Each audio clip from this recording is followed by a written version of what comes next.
Recording in progress.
Honorable members, good afternoon.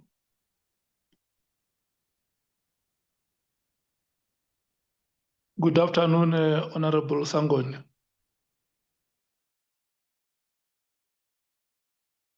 Good afternoon, Honorable Ntuli. Good afternoon, Chair, and good afternoon to all colleagues. Please receive an apology on behalf of Honorable Sangoni, as well as Sokanyile, who are going to join the meeting a little bit late. Thanks. Okay, we will come to that part of the apologies, Honorable Chief Whip. Let me proceed and do the roll call. Honorable Ngola. Good afternoon, Chair, and good afternoon to colleagues. Thank you. Thank you so much, Honorable Skosana. Honorable Nomvalo. Honorable Shongwe. Good morning, Chair. Honorable Shongwe Nyapila, Chair. Thank you. Are you good? I'm good, Chair. How are you? Just to the members as well, Chair. Can I check who else are you with, or are you alone in the meeting?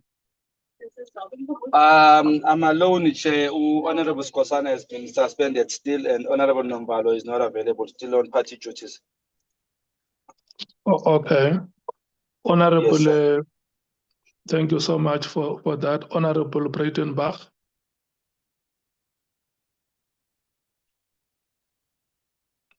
Honorable Cameron.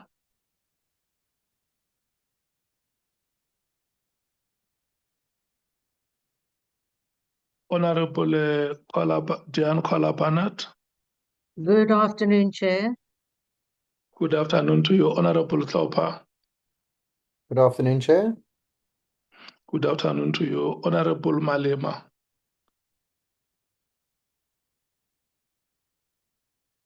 Honorable Lee N. Matthews. Hello, Chair. How are you? I'm very well. How is the chairperson of the ad hoc committee? I'm great. Bangazita.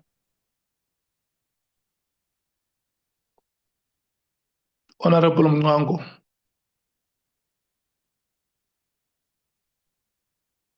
Honorable Sauls.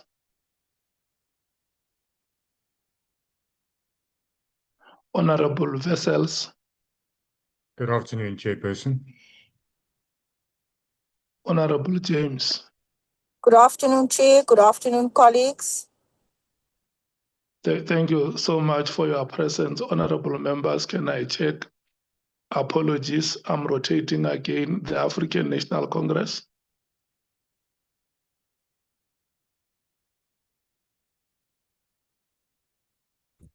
Chair, Honorable Sangoni will join us in an hour. She is engaged in another business. Thank you so much. Okay. And Honorable Sokanyile will also be joining us within the next half an hour because of another commitment. Thanks. Okay, thank you so much, Honorable Ngola and Honorable Ntuli, the Chief Whip. the MKP, Honorable Shongwe.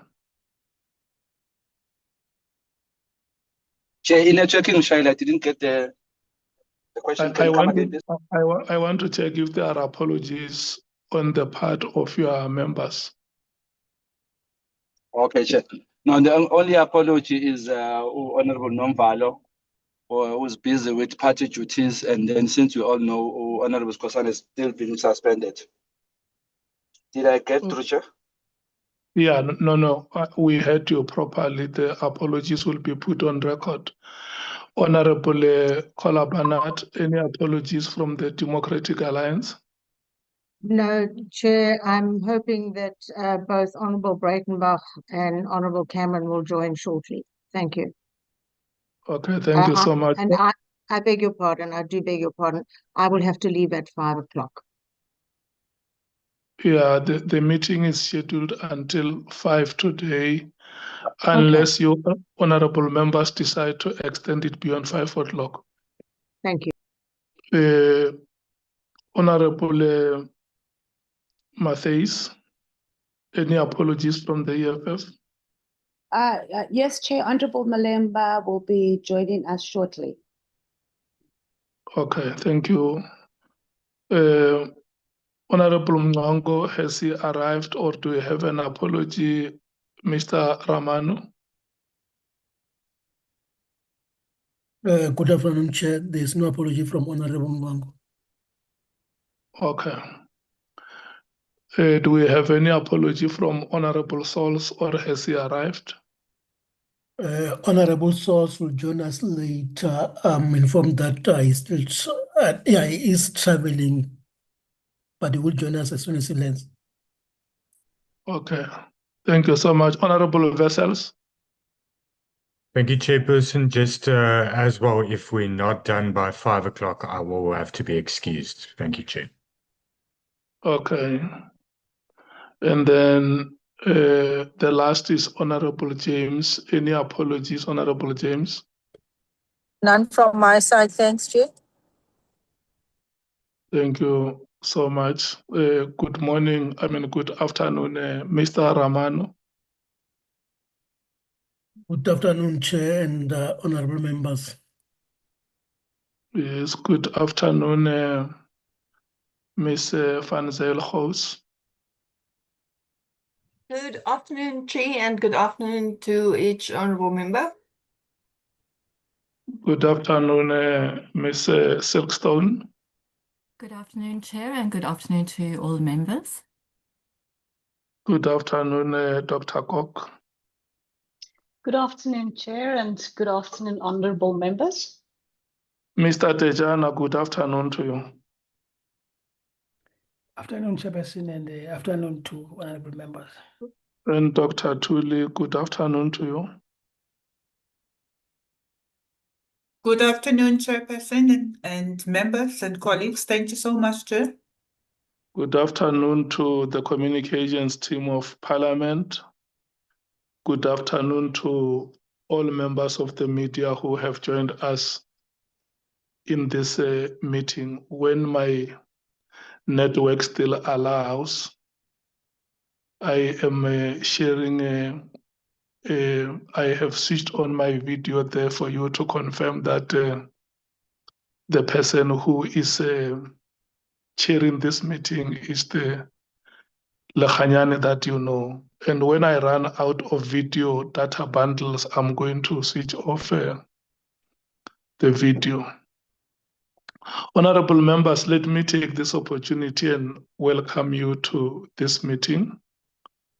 This is the meeting that we have agreed that must happen for us to deliberate on the fourth draft that has been produced by our content team and circulated to the members. Number one, I want to start by thanking the members for availing themselves for this arduous task. You would see before us we have a report of almost 800 pages. Number two, I want to thank the content team for their resilience, for their endurance, and for the courage. If you remember, when we came out of the proceedings of the last meeting, there would have been statements that members would have made in that meeting. Some of those statements would have hurt or disappointed or even upset the content team, but they remain resilient, very supportive, and we must thank them for the incredible support that they give to the committee and the levels of professionalism. And there are some of the things that you honorable members have said in that meeting which were not supposed to have been said, but you are forgiven for that. The content team is focused, very professional, determined to do their work with utmost integrity and give the committee their unqualified support. And for that, we should always give them credit for the work that they have produced for the committee. We have instructed them to go and factor all the inputs that political parties and honorable members would have made. And I'm satisfied that most or a significant impact have been made on the work that the committee members have requested. And what I have done, I have identified all the pages where those inputs or enrichment, or you could call them proposals and recommendations, would have been made. So in today's meeting, we following the approach of the last meeting, we should focus ourselves on findings and recommendations, because that is where most of the inputs of members have been captured. But what we are going to do, Chief Whip, is that on every page where there is an input that has been captured, members will be alerted to that page. So I'm trying to say to you that the first page, if you have the report on your tables in front of you, the first page where inputs have been captured is page 11. So, and page 11 does not fall under the sections that we were going to focus ourselves on. But for the purpose of ensuring that we do this work very diligently and that there is no stone left unturned, I'm going to direct members to every page where either where inputs of either member or either parties would have been captured, and the members will express themselves. If I say page 11 and nobody comments, it means you agree with what I will do, because the content team has color-coded the inputs of each of the members, and by now I think the members would have familiarized themselves with the color code. The color coding does not have any symbolic significance to any of the parties, and I want to plead with members that we must not digress and spend our time discussing why my color is this and that. They do not have any symbolic significance. They do not reflect any ideological orientation. They are just for the purpose of this report. So furthermore, honorable members, in the event there is any of your inputs that you feel has not been captured, you are always at liberty to raise your hand or to shout at the chair and say, no, chair, we have made an input in this particular section and the inputs have not been captured, but we will be structured in our approach. We will start first with the pages that have been marked. And when we come to the last page, in the event there is a member who feels that their inputs have not been captured, they can then refer us to the respective sections and pages on which they would wish those inputs to be captured. The Democratic Alliance has written us a letter which I have circulated with members in the committee, and I don't know if members want to discuss that letter, and if they want to discuss the letter, we will then give the DA chance to formally present that letter because it pertains to the report that we are dealing with today and how they feel or want to suggest on how they think we must treat certain matters. Can I check if members want us to discuss that letter? The African National Congress. No, thank you very much, Chairperson. I think we would not object to the DA being given an opportunity to present their concerns because the letter is directed to all of us, but it may be helpful that you give them an opportunity perhaps to expand on the letter, and we can then make our comments on the basis of what exactly is being proposed. Okay. Honorable members, the MKP. Thank you, Chair. I think for now, Chair, I'll go with the Chief Whip of the ANC. Ukuthi, let's give them a chance, Chair. Because you're nabo pantsula kancane. Yeah, but you can still say I will always go with the Chief Whip.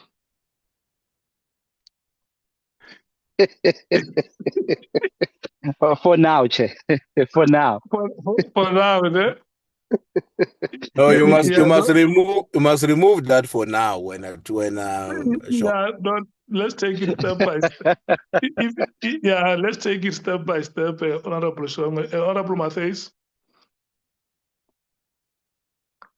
Chair, we support Honorable Ntuli's proposal. Honorable. But however, Chair, provided that time permits for us to do our input, so maybe we'll just give an opportunity for presentation.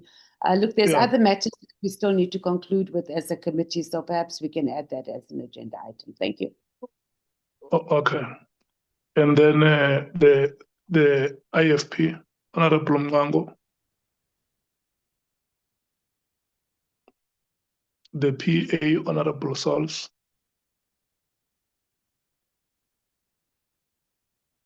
The Freedom Front Plus, Honorable Vessels. Thank you, Chair. No, I agree with the Honourable Chief Whip's suggestion. Thank you. The Action SA, Honorable James. We agree with the Chief Whip. Thanks, Chair. Okay, without any waste of time, Honorable Kola Barnett, I'm not sure if by now Honorable Breitenbach or Cameron would have joined. We give you an opportunity to talk to. Chairperson, I see they have both joined. Thank you, Chairperson, and good afternoon to everybody. I'm not going to waste time by trawling through the letter, Chair. We've written the letter. We've said what we want to say. Everyone has seen the letter. It's not the first time that we have pleaded with the committee to bear in mind that this committee cannot find guilt or innocence. That isn't within our purview. That this committee cannot even really make findings of fact. It's also not within our purview. What we have to do, however, is consider those things that are facts and evidence and make recommendations on how we think we can improve the grand scale corruption in the criminal justice system and how we can implement that through the committees that are involved. We've also pleaded, Chair, that we do not spend time weighing up and making findings based on conjecture, hearsay evidence, wild flights of fantasy.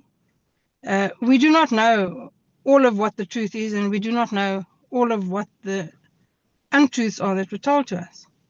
And so we just, again, plead with the committee to be very careful how we evaluate what is before us and how we deal with information, really, that is not fact, that is not proven to be anything except conjecture and supposition, and we can't deal with that.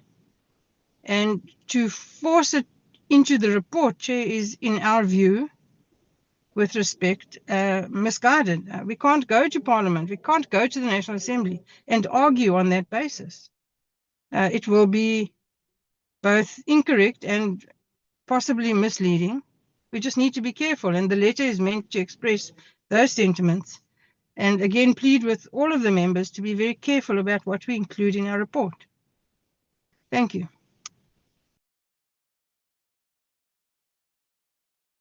Okay. Thank you so much, Honorable Breitenbach. Good afternoon and welcome to the meeting. Honorable members, I think you have read the letter and you have heard what Honorable Breitenbach and the Democratic Alliance are saying. I'm going to suggest that we must not debate the letter, because what the Democratic Alliance is raising in the letter is what they suggest as principles or values that must guide how we deal with the report. And instead of discussing this, where suggestions or proposals are being made to the report, and the DA does not agree with those views, because we are applying a rotation system, each and every member, regardless of where they come from, they are given a chance to speak to the report and or to speak to the proposal that is being made. So if there is any one of us who supports or objects to a certain proposal in the report, they will be given that opportunity and they will substantiate why they support or why they object. But what is very important is that when we started, remember, we agreed on the constitutional principles upon which this report is grounded. We are a constitutional democracy subscribing to the rule of law. And if there is anything that is against the law of this country, we cannot do it. If there is anything permissible by law, we are going to do it. But we have been mandated by Parliament, honorable members, to come and investigate. We must do our work with integrity. But we must also understand that the people of South Africa are waiting to hear what are the interventions or what are the findings that we have made and what are the interventions that we suggest to have a proper functioning criminal justice system in this country. And in whatever we do, or at the end when this report is concluded, we cannot do our work without ensuring that we subscribe to the principles and values that are cherished by the Constitution and all South Africans. This committee cannot become a laughingstock. This committee cannot become a joke.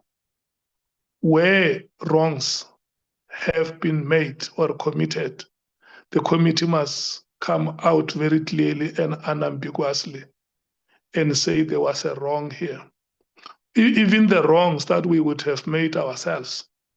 If, for instance, there is any information that we would have unlawfully obtained or without complying with certain standards, we should be able to say, yes, we see this information, but it was unlawfully obtained and cannot get into our report.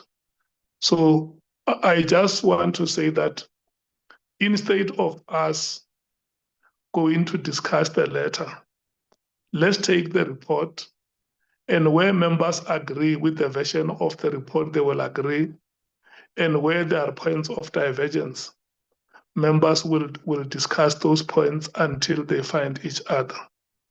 Can I check if members agree with what I'm saying? The ANC? Chair, we are okay with what you are proposing. Thanks. Thank you very much, the MKP.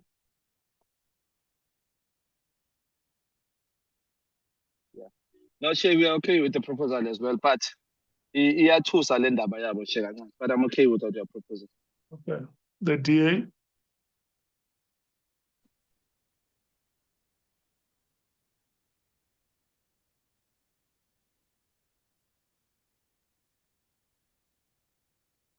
The DA?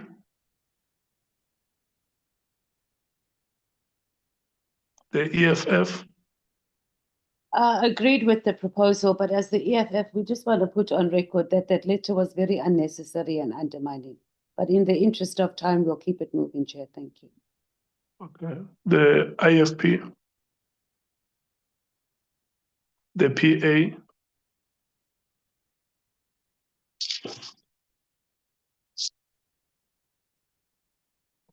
The Freedom Front Plus?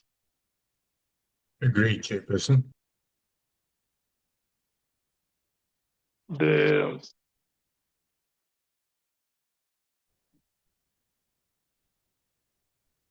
Actually, sir, we're good. Thank you, Chair. Okay, thank you so much, honorable members. We are going to move forward. Let me just remind you that the color coding is as follows. For the purpose of dealing with the report, once we get to a page that is color coded, we will then afford the party that has made that input. It will be the one to start. If they have nothing to say, they can just say, no, the input is correctly captured and we hear if it is being supported. And if they want to modify, they can propose how the modification must be made. And then we move forward. Can we go to page? Chair? Hello? Yes. May I kindly disturb you a bit, because I don't know whether it will be wrong of me to tell the truth, but not follow the Roman Dutch law principles. Because I'm worried about one thing, Chair. We are busy writing a draft, and the draft seeks to carry the mandate of the committee, which carries stronger recommendations. Like, if I can remember, it was that committee that decided to Advocate Mkhwanazi can be impeached. It was the committee, so it carries that weight.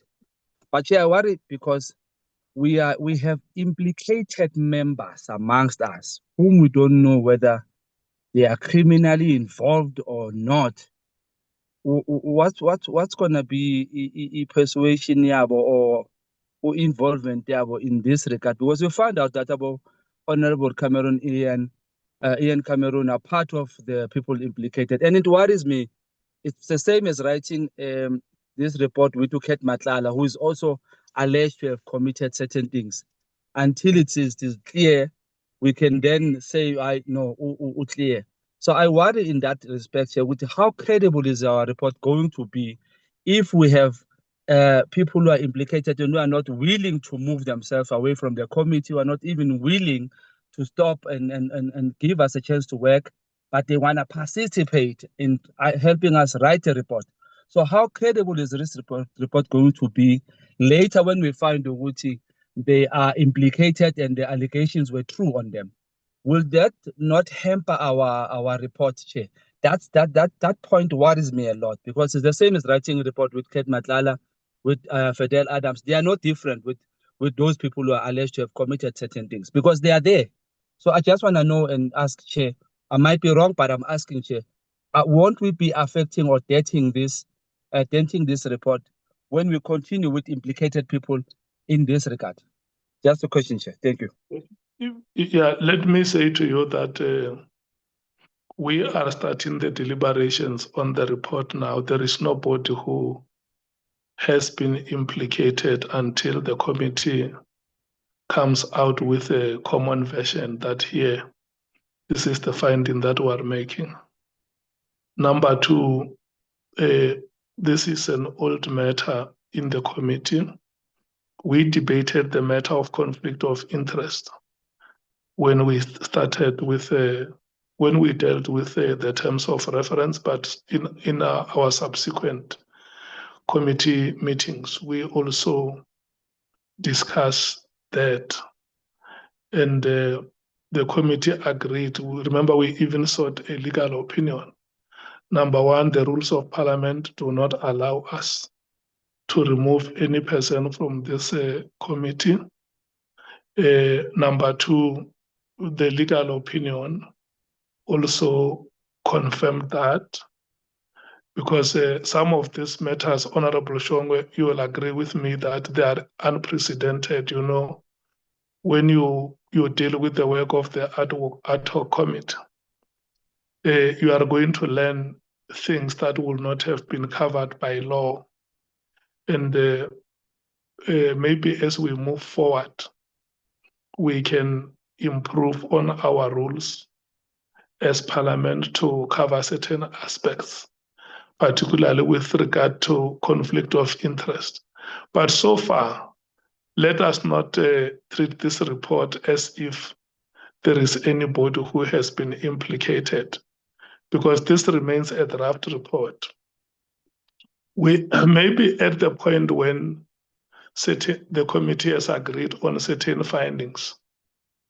We can come back to debate that matter and even seek advice from the legal services of Parliament and the Office of the Speaker on how we deal with such matters. But for now, I will not endorse the view that there is anybody who has been implicated when the report is a draft presented before us for deliberations. Is that okay, Honorable Member?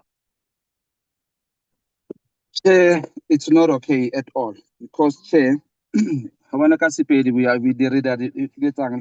finding out. As we are moving, Chair, we are finding out things. Chair, if you may recall, Honorable Mateus, from the start of the committee, she has been requesting that we have forensic investigators, which would have helped, Chair, to go deeper in investigating certain things, like the letter written by DA stating that certain matters are not facts. We couldn't get to that, Chair, because we couldn't go as deep as investigating and not hamper ourselves. Some of us have been in situations that we see this is dirty or deadly, to get information. And that space deprived us, Chair. It's more likely that there might have been an influence. It's more likely. I'm not saying it's a fact. More likely. Now, Chair, when we write this draft, it's not a final report. We are writing with people who are alleged to have committed what we are seeking to find out. And Chair, it's not right for me sitting here to say the fact that we are finding out now, terms of reference of the committee have now protected them to participate in something that may implicate them. They have been implicated, Chair. We cannot lie to ourselves. We cannot lie to the South Africans and say because of terms of reference, they were not mentioned before. now that they are mentioned elsewhere in the Madlanga committee, we must continue working with them. I think that, Chair, is completely wrong and unfair to the South Africans. As we are sitting here, Chair, we can't clearly say the draft that came out last that said everybody is innocent. Was it not influenced by the same people who are alleged to be criminals in this committee? It's unfair, Chair. So I think, because I feel Uguti, again, it will be said, Ushwangwe says people are protecting who? But I will say it on record, Chair. Comrade, Honorable Cameroon was implicated, was mentioned in the Madlanga committee. There are certain members of DA that were mentioned in this by Honorable General Mkhwanazi. We continued with them, Chair. But I can say, Chair, legally, I'm not a law expert, but I think this is completely wrong. I will rest my case there, Chair, because I feel I won't win this one. But the South Africans are watching, and they are really seeing what we are doing. We are saying people who look the other way and say, Lenta yiko. It's completely unfair, but I would say it's the same as Bizenuket Matlasis or Sebenzanai, because they are the same to me in this regard. I'll rest my case there. Yeah, I hear what you are saying, Honorable Member. And let me restate what I have said. We are going into deliberations on the draft report of the committee. And I have said that there is no way the committee is going to be stopped from making findings if there is enough evidence to make a negative finding against any witness or against any person. If we have to make such negative findings, we are going to make them as a committee. But what I'm saying is that even before we start going into the pages of the report, we are already mentioning names of witnesses or members or individuals, even before we go to the respective pages of the report. I don't think that can be a professional or a desirable approach to deal with the report. We take the report through the pages. This report is not coming before us for the first time. Like I said, it's the fourth draft.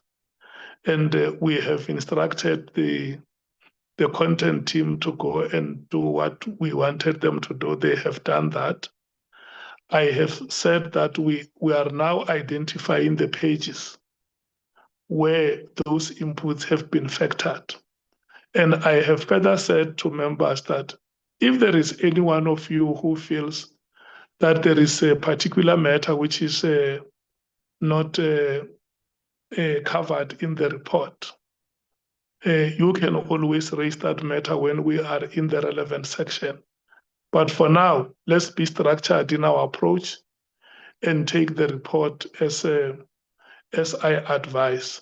So, Honorable Shongwe, if we come to a point where there is a report about Honorable Lahanyane as a witness that appeared before the committee, or there are allegations that have been made, and you strongly feel that there is a point that you want to make, we are going to give you a chance to make that point.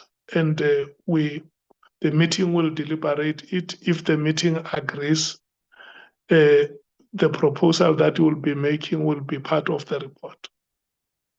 But I can tell you now, if we start by throwing the bones on the ground, and Nduli says the bones say this and that, Shongwe says the bones say this and that, Mathe say the bones say this and that, I can tell you, we will not finish the work of this committee. So let's go through the pages. And if members feel that the chair is moving with speed, I'm a human being as well. I'm not infallible. You say, Chair, wait, there is this point here. We think we want to talk to it. Can we go ahead, honorable members? In thanking you, Chair, on replying to me on this matter, I would just want to put it on record with the MKP. would propose ukuthi we investigate the alleged members in our committee on this matter. I will just put it on record. Yeah, but we have and not leave it there. we have not arrived at that point. When we are in the relevant section where Phela Chair, you want, nina Chair, nimkantshubovu in the politics, so nokusidrebula sibone sesiqedile ukuthi hayi bo. Yabo, no, remember the Khan issue. I won't go there, but no, yabo, no, just put it no, on no, record. no, That's pastor laba Chair. no, no. I'll wait for that Honorable, space there. Honorable Shonga, let me re-emphasize this point. We must never try to impugn on the integrity of any one of us in this meeting, including the content team that has produced this report. So far, where I'm standing as the chair, all of us have acted in good faith. All of us have been given an opportunity in material times to say whatever we wanted to say in the meeting. And for now, your report, the draft report, is before us for deliberations. Let's deliberate on the report that has been produced. This report is not a report of the content team. It's a report of the members, and they must write it the way they want it to be written. Okay, page 11, the red color, the EFF. Honorable Matthews. Paragraph number 1 on page 11. Yes, noted. I think it's self-explanatory. Chair, we don't need to add anything. You are satisfied? Absolutely, thank you. Thank you so much. Then let's hear the comments of your colleagues, the African National Congress. That is the only matter on page 11. We have no issue to raise, Chair. Thanks. Thank you so much. The MKP.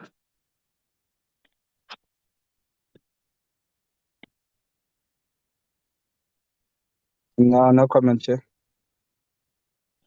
The DA.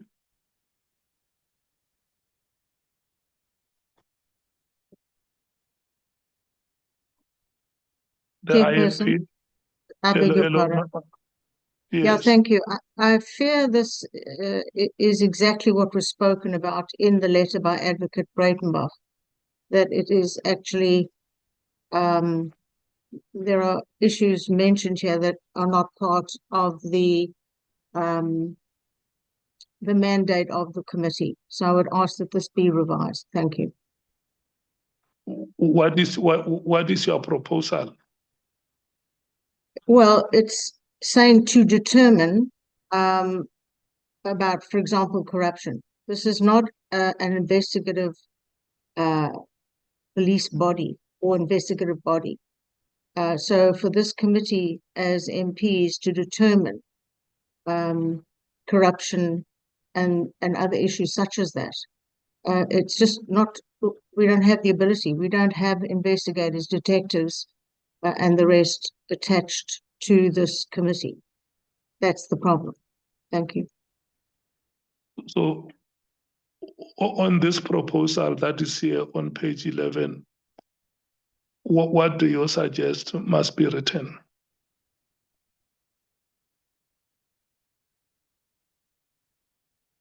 Chair, I think that actually the committee was established to record competing versions of events. But there's no way to determine if this man says one thing and that man says another thing.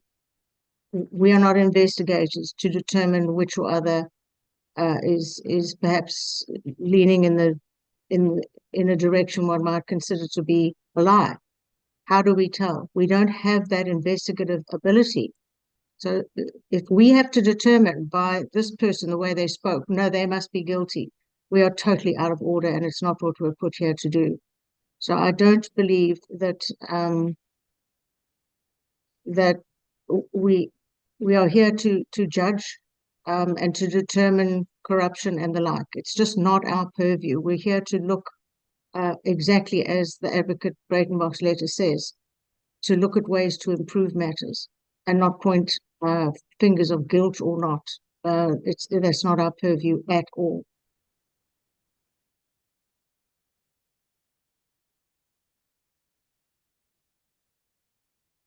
Yeah, you see, the problem that I have is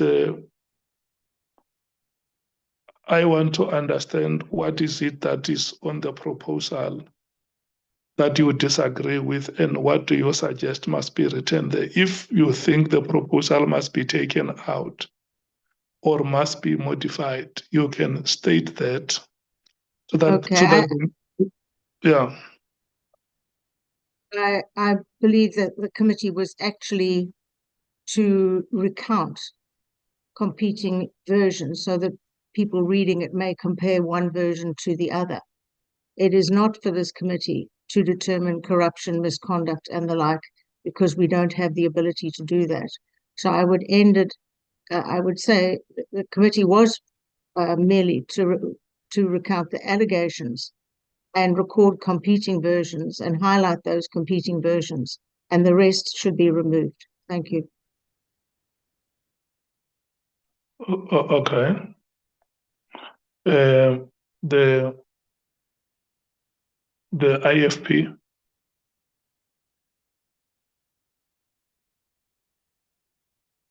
the PA, the Freedom Front Plus. Thank you, Chairperson. I also have a difficulty with the wording of determine whether the evidence disclosed corruption, misconduct, and so forth. But I'm unsure how to word it better. I don't suggest that we leave out everything there. I do agree with assess the adequacy of existing oversight and accountability mechanisms, but and that we are justified by the evidence to make findings and recommendations. So I agree with that last part, but that determine whether the evidence disclosed is a difficulty because it does not fall within the ambit of the legislative sphere and arm, and I think we should word that better. Evaluate the evidence maybe, but I don't have a constructive suggestion how to improve it. Thank you, Chair. Okay, but you feel that there must be an improvement on the word determine. Correct, Chairperson, yes. Okay. Action essay. Thank you, Chair. I agree with the input, and I think, like my colleagues have mentioned, it is just merely for us to come up with better terminology and wording. And if we can maybe say, evaluate evidence disclosed, governance failures, detect corruption. If we can maybe just input those words, maybe it would read better and be aligned to our terms of reference. Okay. When we rotated the proposal, there is a strong view that is emerging that the proposal must be reworded, particularly the use of the word determine. Can I hear from the ANC and the MKP, and then the EFF will be last? Chair, thanks. I understand the concern that is being raised. I mean, I think the point is being made that if it says to determine, it implies that we make a final position on the matter. Now, it may very well be the way in which we want to interpret the word determine, the English, and what exactly does it mean.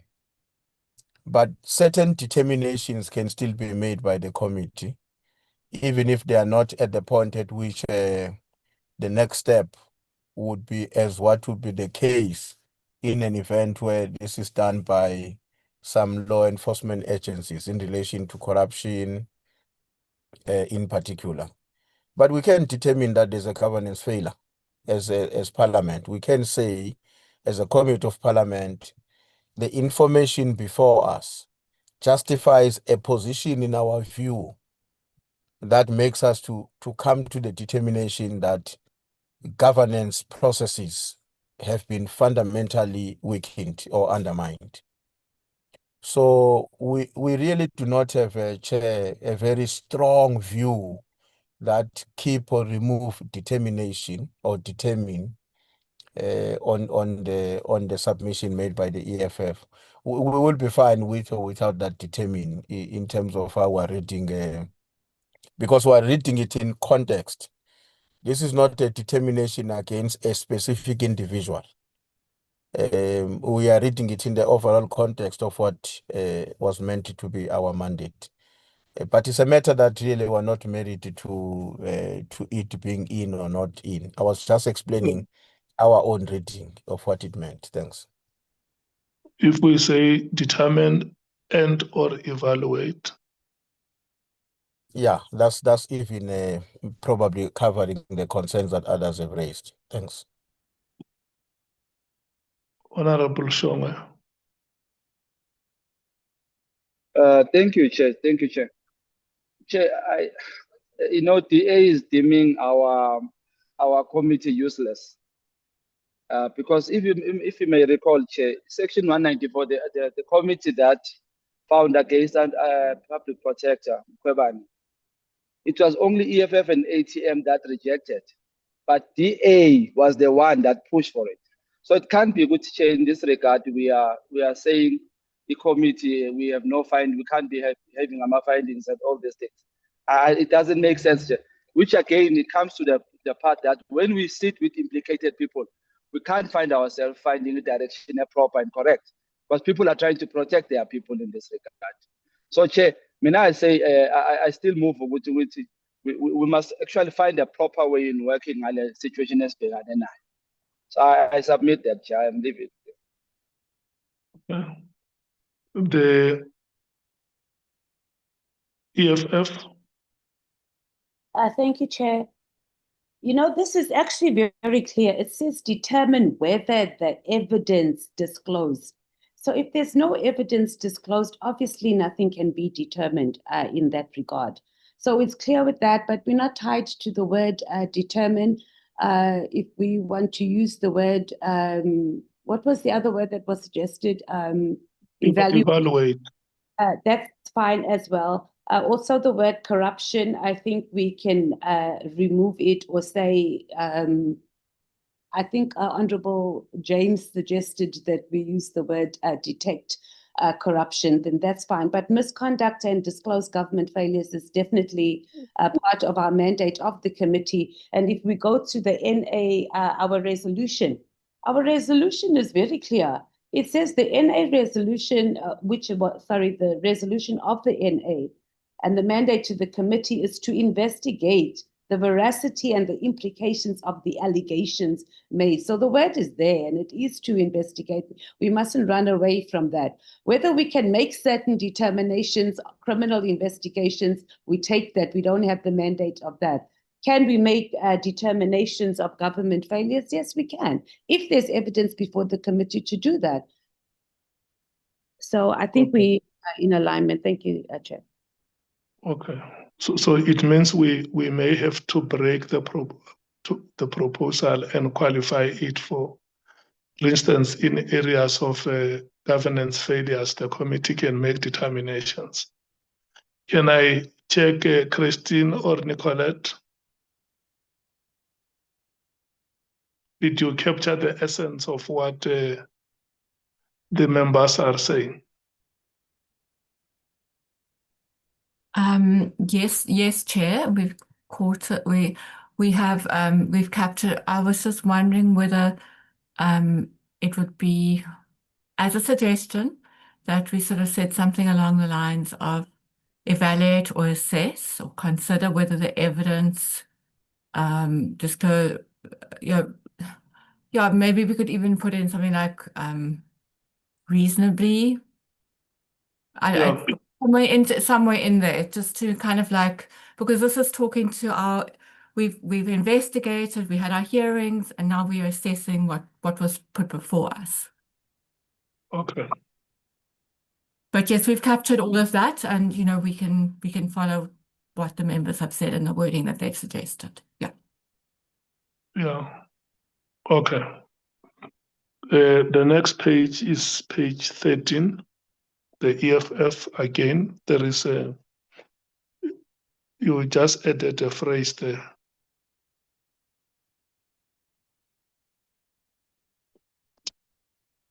You see it, Honorable Matthias, on page 13, the top paragraph. Yes, I think it's it was just to add to what the implications of the withdrawal of the docket. I think it's don't think I need to motivate on that. Can you hear me, Chair? Yes, are you fine with what is captured there? Yes, thank you. Okay. The ANC? No problem, Chair. The MKP? No problem, Chair. The DA? The IFP? Honorable Breitenbach? Thank you, Chair. I said it's fine. Thank you. Thank you so much. The IFP? The Freedom Front Plus? The PA? Fine with that, thank you. The PA? The Action SA? Are we good? Thank you, Chair. We are now on page 29 and page 30.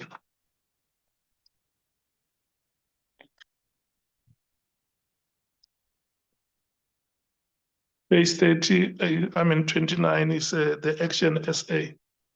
I think this color, Christine, you will help me because men are colorblind. There are many colors here, green, teal, what.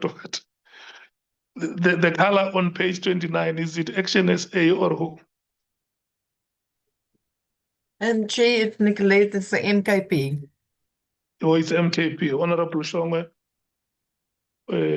This is green.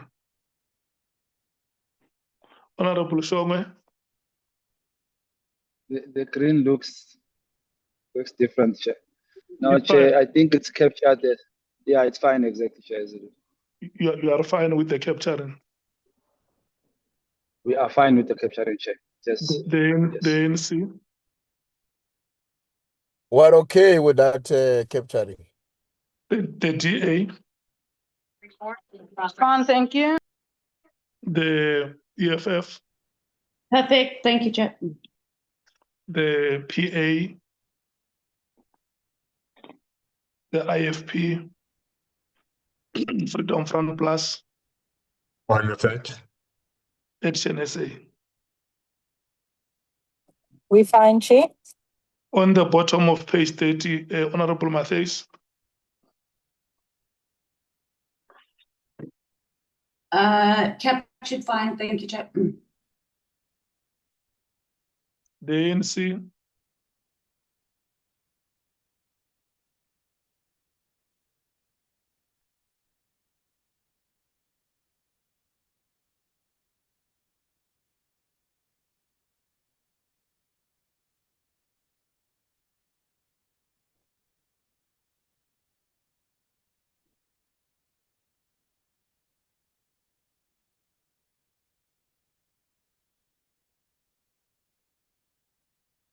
The MKP on page 30, because it's like the ANC is still getting organized.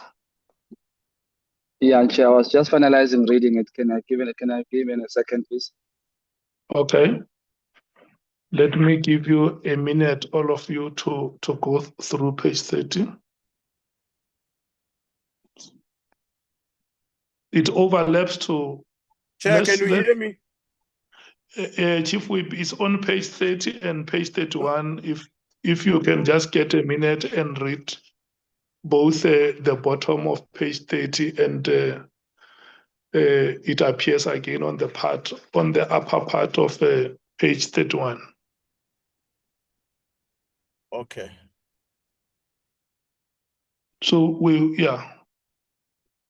will deal with it that way, 30 and 31. Chair, the ANC is okay with the comments on page 30, especially the emphasis about the committee not being an investigative body and therefore not having the authority to make findings on criminal guilt or otherwise. So if that is where you were seeking our comments, so I was moving from the point where I was. But otherwise, we are okay with that reformulation, which appears to be a contribution of different parties. Oh, okay. The MKP. Chair, kona kubuhlungu but sibafuna evenini, Chair. It is true that we can't find people guilty on this committee, but the findings must be utilized to make recommendations that are proper and fit to ukuthi baphelele evenini. So I'm okay with we are okay with how it is, Chair. Thank you. Okay. The DA. We're fine with it. Thank you. Okay, EFF, this is your proposal. The IFP.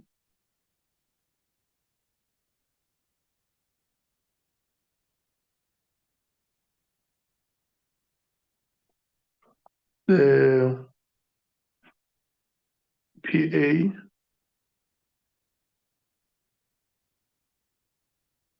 Freedom Front Plus. Fine with that. Action SA. We're fine, thank you, Chair. Let's go to page 31.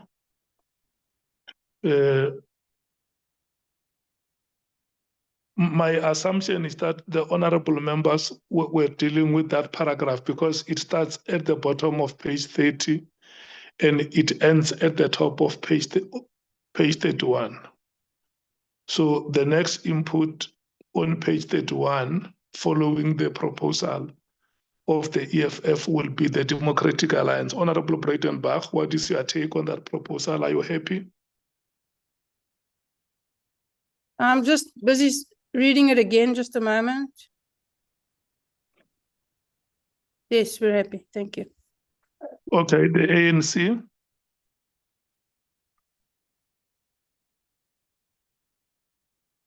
Chair, on page which one? Which paragraph we are talking about now? The second paragraph on page 31. The one that is written, the NC submitted that the committee is not an investigative No, body. That one. It's paragraph 6.6.2. Oh. Yeah, in fact, it's a point of somehow there is concurrence between. You see, these are submissions where you will find that parties have a common ground on the understanding of the process. Yeah, we are fine, Chair. We are okay with that. Yeah, am I representing you well, Honorable Breitenbach, that there are no major points of divergence between the DA and the EFF here? They prepared their notes together. Honorable Breitenbach.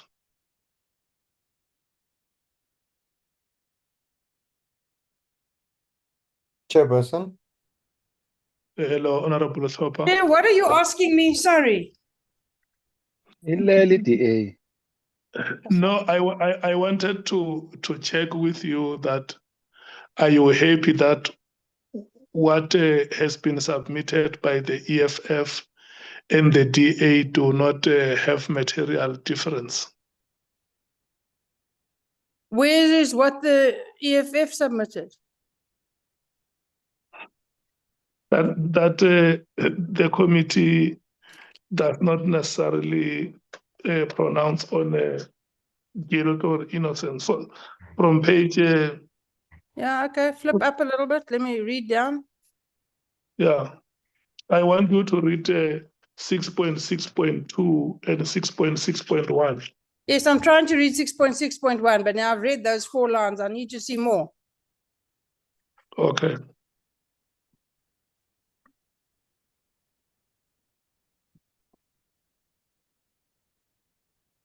Yes, it's very similar. Okay. And the ANC is also saying the same. Chief Whip, can we confirm that you are saying the same?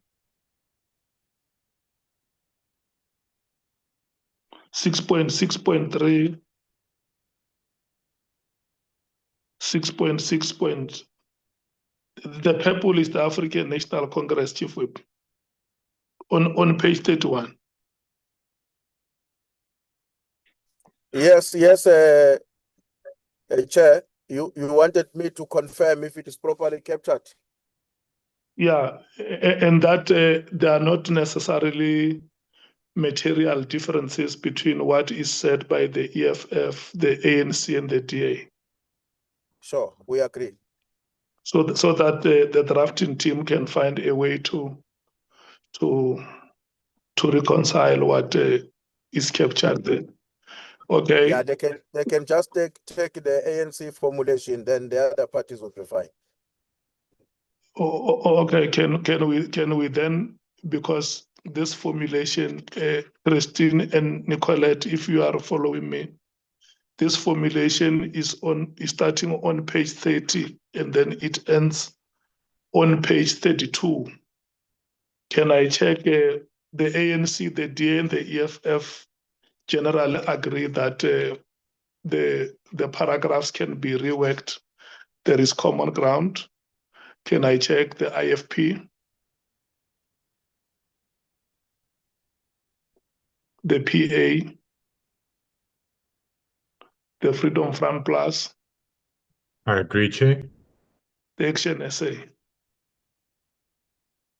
Agree, Chair. Okay, we move to page 33. Page 33 is the ANC Chief Whip on 6.6.8.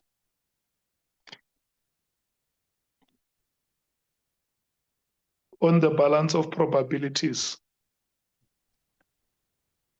Is that the one about the parliamentary threshold? It says yeah, 6.6.8. That's the correct one? The ANC submitted that a balance of probability standard of proof. Yes. In relation to the question of whether Minister Mkhunu was connected to the alleged cartel and the PKTT was disestablished to advance cartel interests. Is that properly captured? Yes, that's correct. Okay. Can we move to the MKP? We're on page 33, Honorable Shongwe. I'm double checking this statement, Chair. Yeah. So I wanna be sure. When it comes to Mkhunu and the ANC, bathembi kahle. No, it's not about the person, it's about the information. You know, once you start by mentioning the name of a person, you are going to have a problem with how you apply yourself to the facts. No, Chair, I'm okay with it, Chair. Okay, the DA. That's fine, thank you. The EFF. I find, Chair, but we missed 6.6.6, which is a submission there. The ANC submitted that in assessing allegations against Minister of Police, the committee should consider the likelihood of competing versions. All that is fine. Whether the last part, the inquiry should assess whether the evidence makes it probable that the minister acted to advance the interest of a criminal syndicate. I think we must also add, and any other interest, not just a criminal syndicate, whether it was personal or related to a syndicate, but whether he acted outside his mandate as a as the police minister. That would be our input as the EFF. Do you want to add any other interest or what was what is in our terms of reference? Because if we say any other interest, we may be going beyond the terms of reference because that is not what we were mandated to investigate. Can we add any other area in the terms of reference than to say any other interest?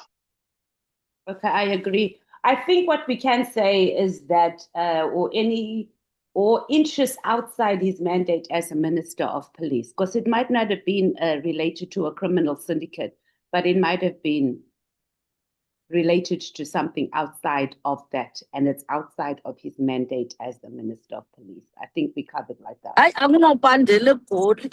I'm No. Wait. freezing. Wait.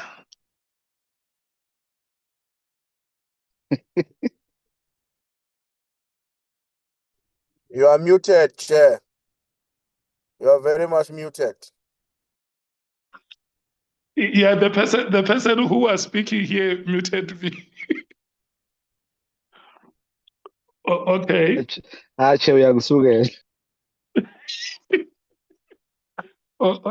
telling you, I have never at any moment touch my gadget. So we let's move to the PA on page 33, cognizant of those additions that Honorable Matthews made.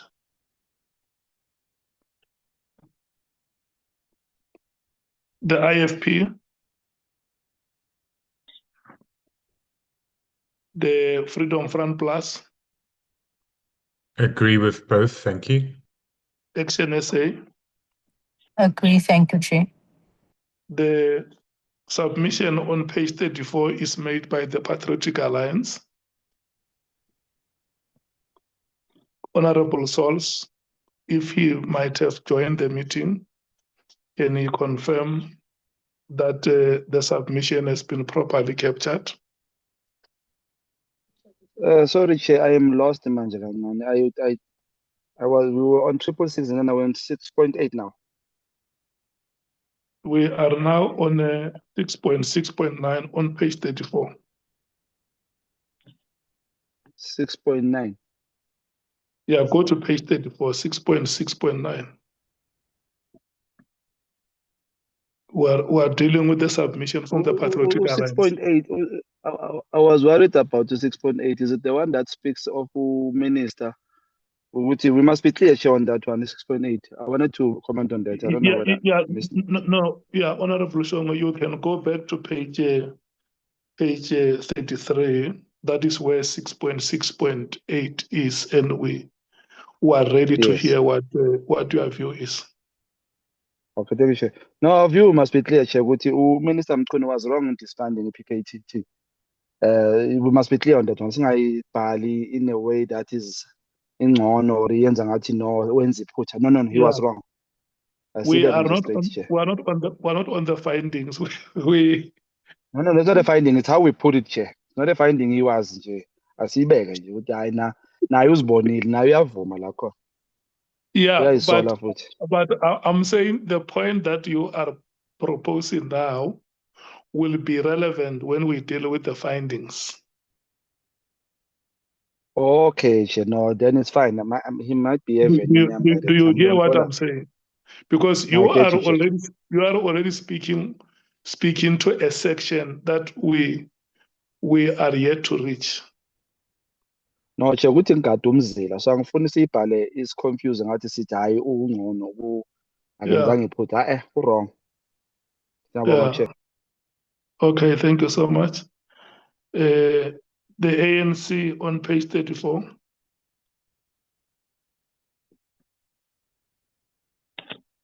On the issue of the PA proposal. Yeah. We don't have a problem, but they are using some difficult words there. the PA. Yeah. Inculpatory. What is that now? But anyway, on a lighter note, Chair, we have no real issue with what they are proposing. Okay.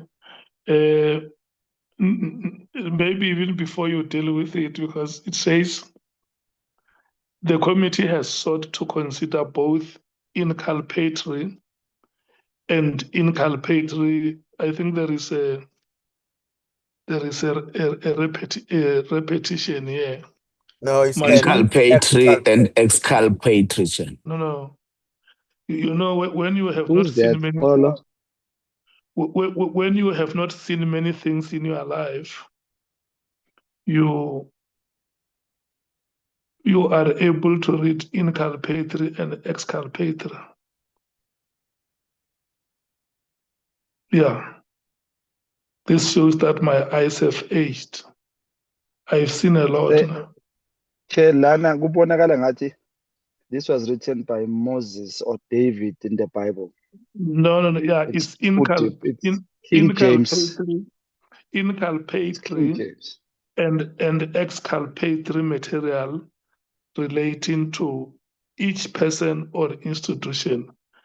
No witness account was accepted merely because of that witness office, seniority, or status, and no allegation was rejected merely because it was disputed. The committee assessed the reliability, corroboration, internal consistency, and evidentiary limitations of each material proposition. Okay, the ANC agrees. The MKP? Ngisacakwe lesilungu nje. Ithini nje lento uyichaze kancane. What are you saying, Honorable Shaw? This statement CPA chair. Don't know whether it's a British. Wakubhala nge-CIA la.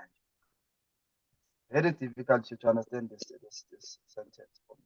Ngicela ukuyifunda nje, please keep me. I'm gonna try and again to understand it. Akafihlanga into ethi sifana. I'll come back. Okay, the DA? Chair, we don't have any serious problem with the statement, but it remains to be seen whether we assess the reliability, corroboration, internal consistency, and evidentiary limitations of each material proposition. It's what we hope to do, so it can stay in on that basis, but we'll have to see at the end whether that's what we in fact did. Thank you. So you agree with what is proposed here? Yes. The EFF? Agreed, Chair. The IFP?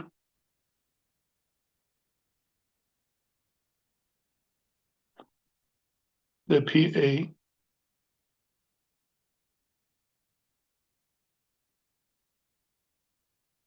The Freedom Front Plus?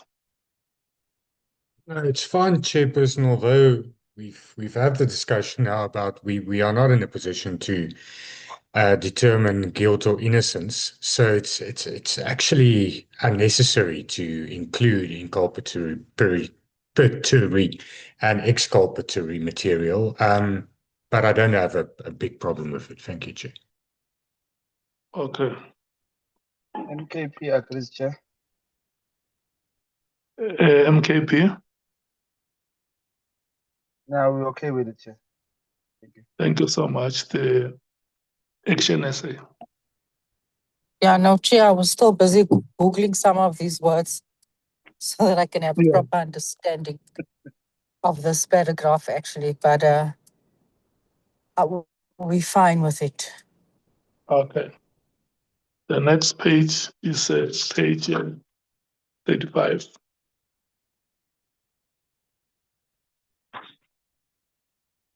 The MKP is the one that has made a proposal, Honorable Shongwe.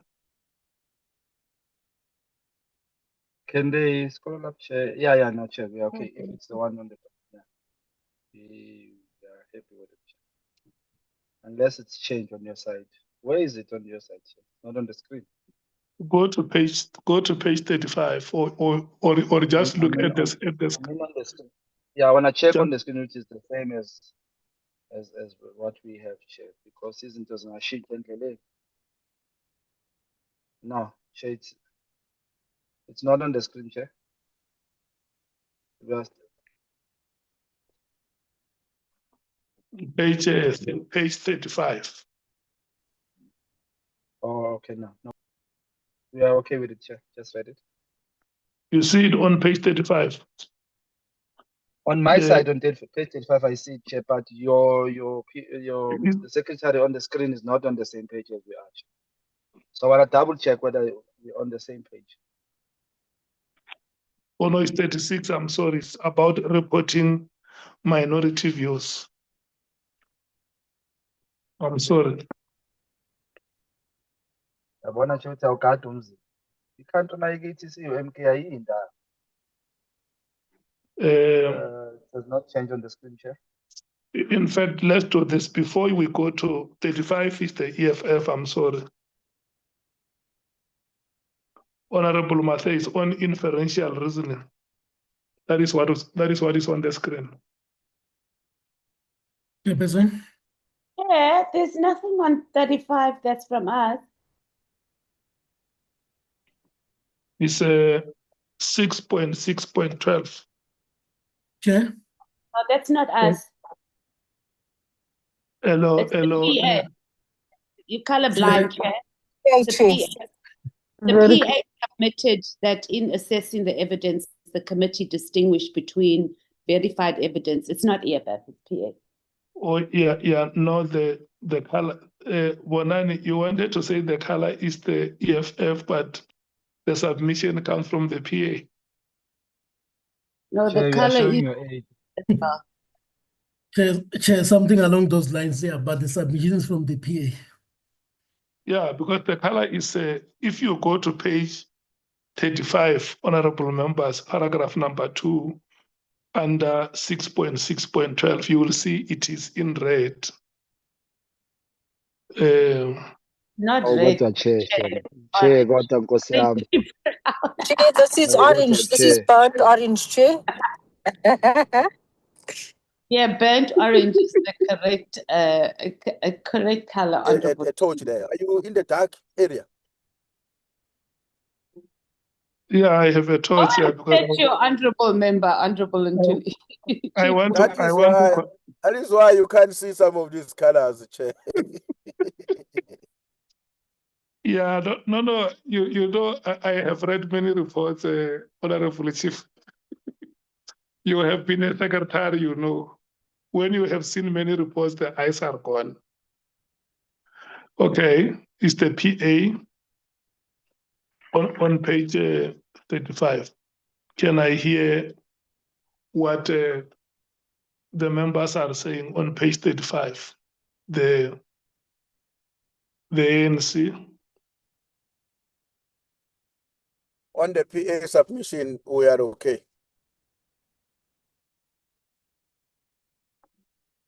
Okay. The MKP. I still soldier with Honorable James. I think they're okay there, Chair. We're okay with it.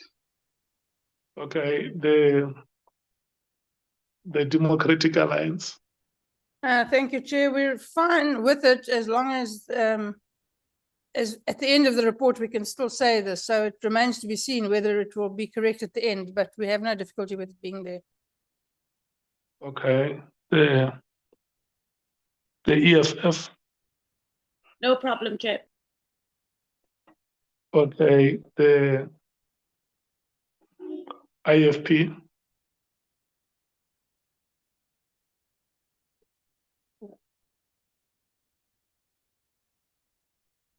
The PA.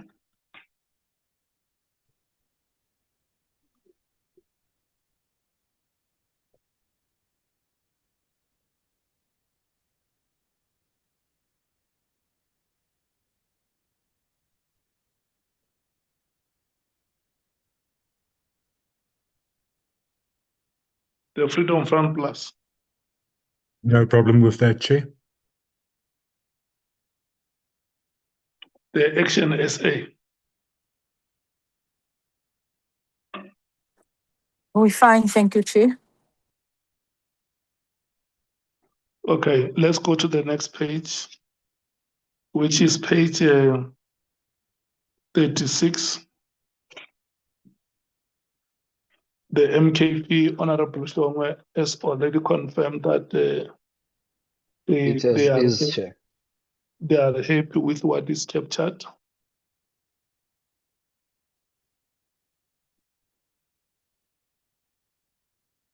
On the minority reports, the ANC. Chair, can I request the report to be, okay, it disappears now. There is an observation we wanted to make here. Now I'm trying to see if, you see what we want to, the point we want to make, Chair, is that our view is that the rule in its current form, as it appears on our rules book, must be captured effectively as it is. And so the concern we were having with the MK submission is the use of the word, because the rule says, if I were to quote, in addition to the views representative of the majority in the committee, express any view of a minority in the committee. So the word express, that's what we were discussing here. The word express is replaced with the word record in the MK submission. We're okay with the overall, the thrust of what is being submitted and the intended purpose. But we think that the word express should be replaced with the word record. Because I think that is what is in line with what our rules, that specific rule as referred to by the MK part actually says. Thanks. The DA. Thank you, Chair. I agree with the Honourable Ntuli. The EFF.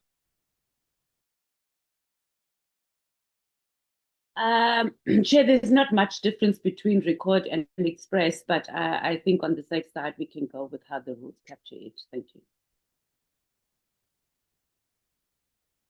The IFP.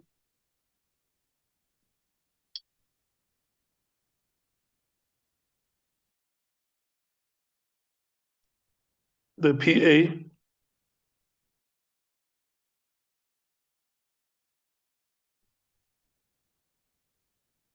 The Freedom Front Plus. Do you agree with the Chief Whip?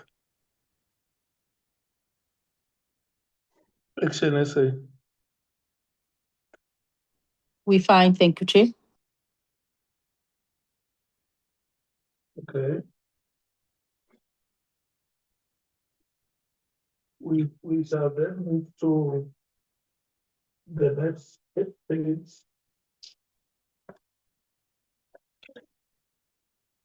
Which is page 40.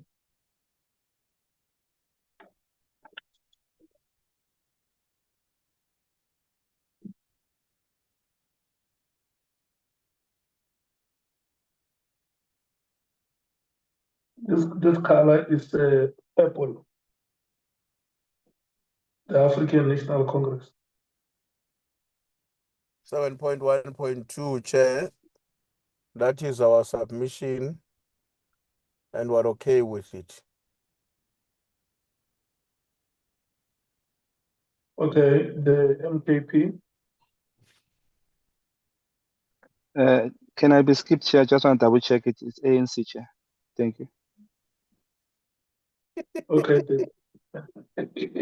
the DA. We're fine, thank you. The EFF. No objections, Chair. The IFP.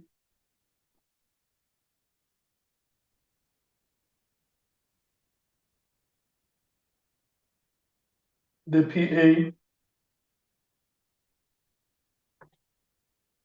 The Freedom Front Plus. Fine with that, thank you. Action SA. Fine, thanks, Chair. MKP. No, Chair, we are fine with it. Thank you.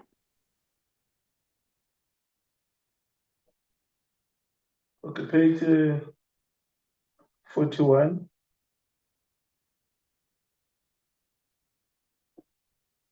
Two, 7.2.2. There is a addition there from the PA.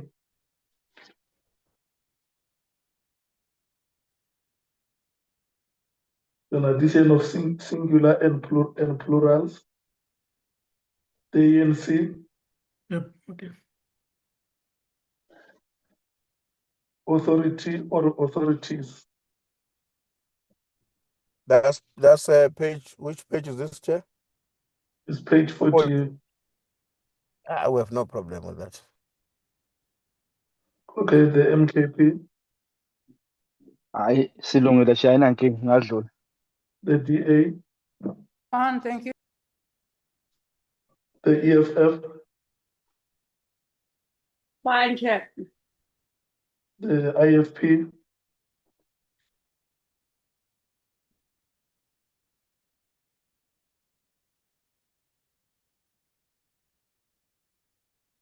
The PA.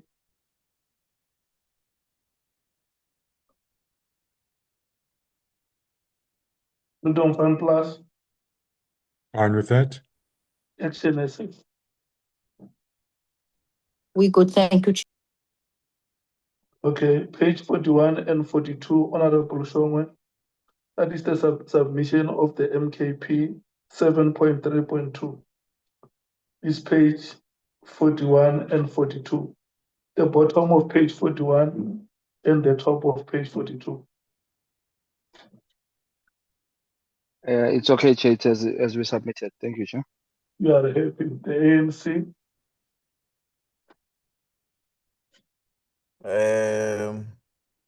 Yeah, it's okay, Chair. We're fine.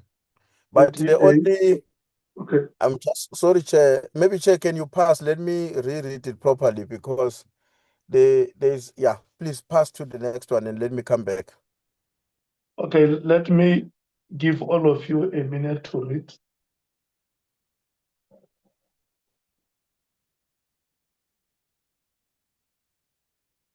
Yes, if the document can go up a bit. Oh, it disappears. Just go up a bit.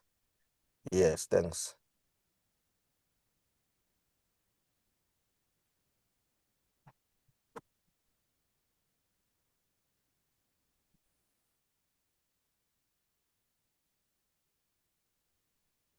No, Chair, I think I will disagree with the governments that the committee only focused itself on SAPS and did not go further to other people who were mentioned on the 6th of July press briefing. You'll recall, Chair, that we went to an extent of calling the National Director of Public Prosecutions, of calling the Independent Director, Investigative Director, Advocate Johnson. So we have at least went to IDEC and dealt also with NPA. I can agree that we did not further go to dealing with issues relating to the judiciary. And we've always said to members who want us to deal with the allegations against the judiciary must specifically submit which magistrate and on what basis should we call them. And until today, we did not really receive a submission on specifics that this is the magistrate that we must call. So, Chair, I really do not agree with the assertions that we did not deal with issues relating to NPA and ITEC. Thank you. The DA. Chair, can I make an addition to Honorable Ola? Yes, Honorable Chief Whip.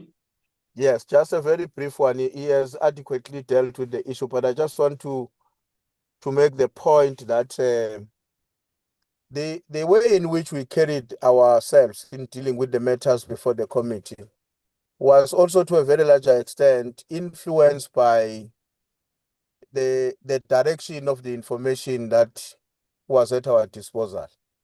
So we dealt with witnesses and their information, and it led us to various other avenues, as opposed to taking a blind position that everybody else that belongs within or forms part of the criminal justice system must be deemed to be confronted by major challenges of corruption and whatever inadequacies we can talk about.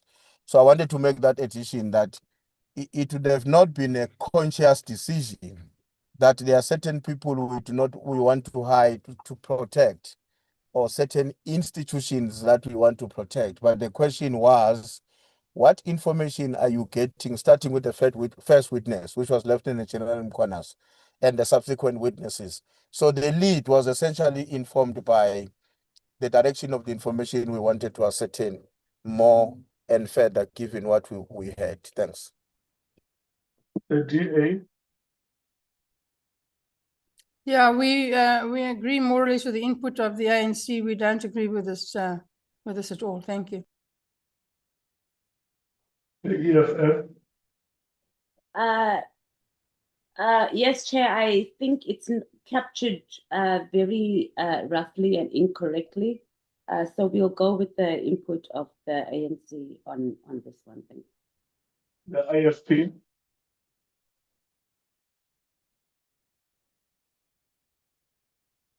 The PA.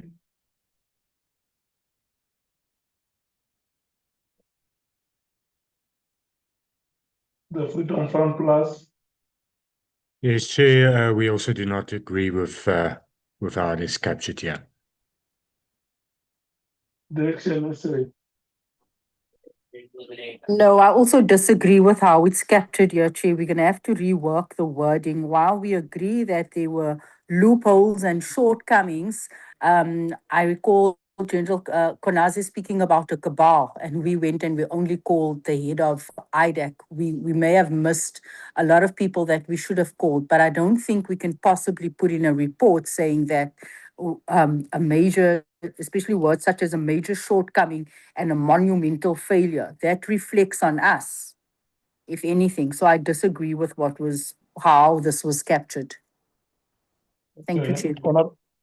Honorable Shoma, you heard the deliberations. What is your reply? Please come again, Chair. I'm saying you were listening to the deliberations. What is your reply? Chair, this is not different than arguing the fact Yoguti, Honorable Ian Cameroon is sitting with us, drafting with us. Chair, if you can recall back, there are several times where we ask for people, and when we mention names or other people or other members mention names, they were easily adopted without further scrutiny. But when it came to certain departments, certain names, there was this resistance of being told to emphasize why you want this person. You can check videos, Chair. There were people that we had on the table with mere no reasoning. We've asked for judges that are now, some of them are implicated in certain things we can see. When we asked for even General Khan, Chair, we were asked to even emphasize why we want Khan. How are things now? So I may not argue this, Chair, in pointing of wanting to win how we phrase this, but we want it as Umkhonto weSizwe, put as it is, because the last sentence says it risks creating the impression that certain institutions had been shielded from accountability. We are not saying they were shielded. It risks that. And some departments were not called. We didn't put pressure on getting them. Some were we had issues of time that our committee had to finish. But Chair, it is not true what we are saying here that reasoning or emphasizing on why we called that person was important, as if we were consistent with all the people we called on the table. If you can check all the videos, you will find that MKP is telling the truth on this one. This risk that element of being said we are shielding some people. So there are judges that are now implicated. Some of them have resigned. pending allegations that we may not say now because we won't call them on the table. But if the committee feels Uguti, we must change the wording. As it happens in court, Chair, I want us as Umkhonto to be labeled Uguti, how we phrase it, this is how we phrase it. But the committee changed it for this purpose. That's how that's what I can say, Chair, on this one only. Okay. Ms. Van Zyl-Gross, Ms. Silkstone, and Dr. Bob, did you hear the sentiment of the committee on how the paragraph must be reworded?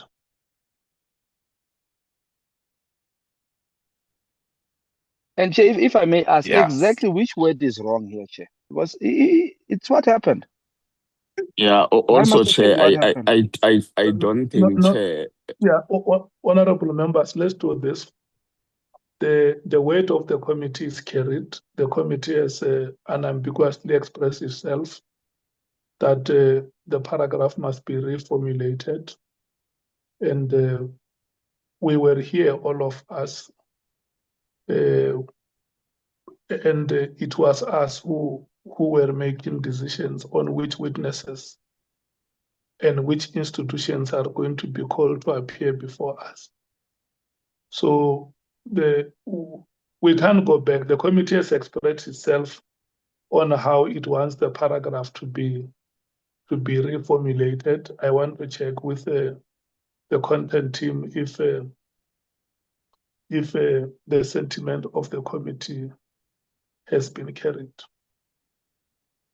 Yeah.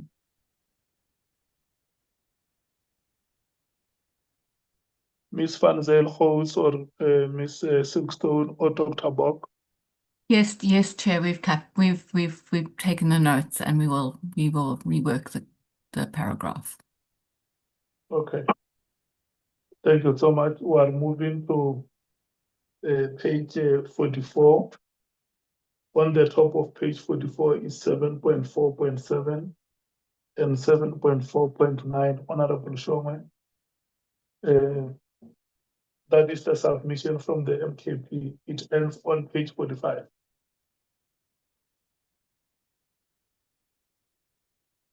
I'm happy, Chair. On both 7.4.7 and 7.4.9. 7.4.5. 0.7 and 7.4.9.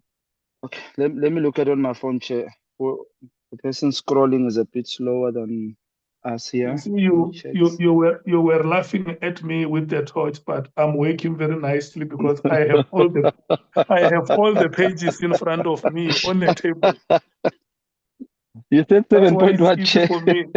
It's easy for me to work through the document because all the pages are just here, right in front of me. I'm happy with 7.4.4, Chair. Are we there? No, 7.4.7 is on page 44. On page 44, yes, 7.47. I'm happy.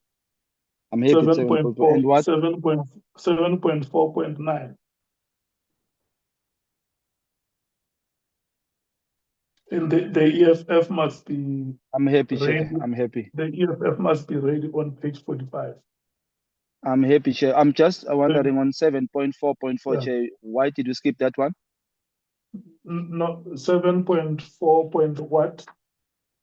7.4.4. Did we skip it? I don't think we discussed it, Chair. Oh, yeah, But you're I'm happy. right. No. Yeah, we were on IDEC. I see. This must be a subject of interest, and I must read it so that it must not appear like we are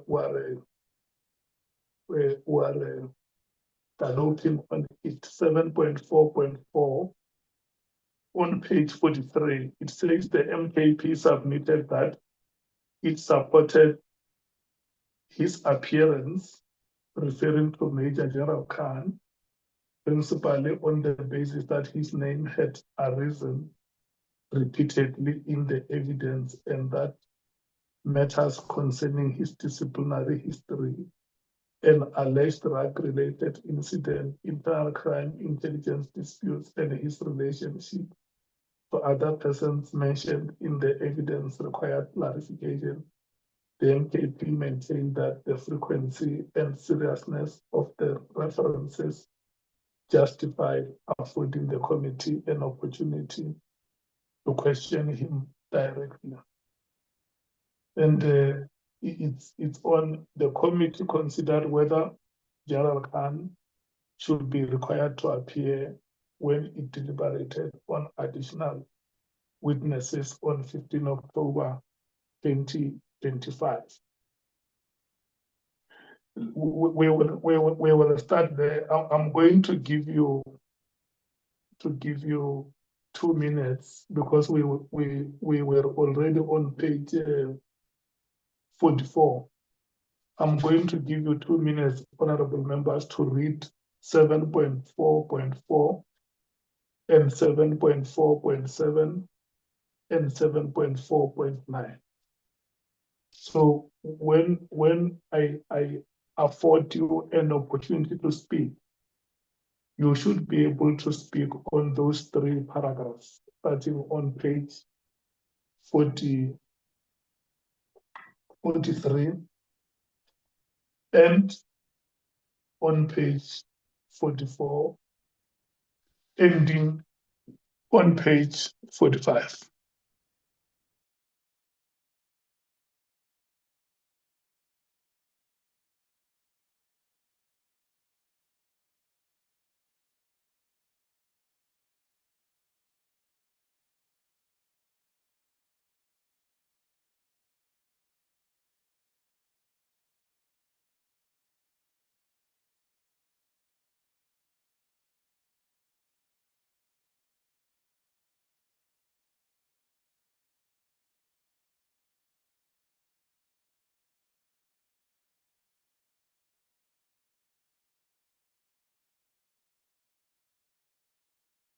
The ANC.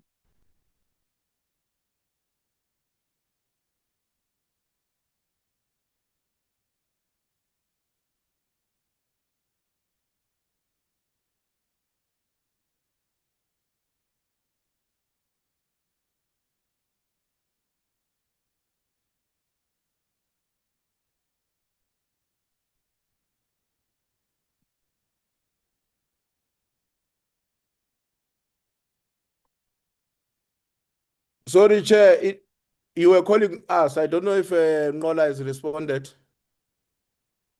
Neither of you did. What, our apology. Which one you wanted us to comment on? 7.4.4 and 7.4.7 and 7.4.9. That is page 44. It's page 40, 43, 44, and 45. It's essentially page 43 and 44 because on page 45 is only one. It's only one sentence that concludes the paragraph from page 44. No, we have no comment to make there, Chair. Thanks. The DA. Thank you, Chairperson. I've read through the 3 paragraphs. What's the opinion of the DA is that they can be substantially condensed. That they're quite elaborative and they're repetitive. I would make a suggestion, but I could leave it to the content team to do that. Okay, the EFF.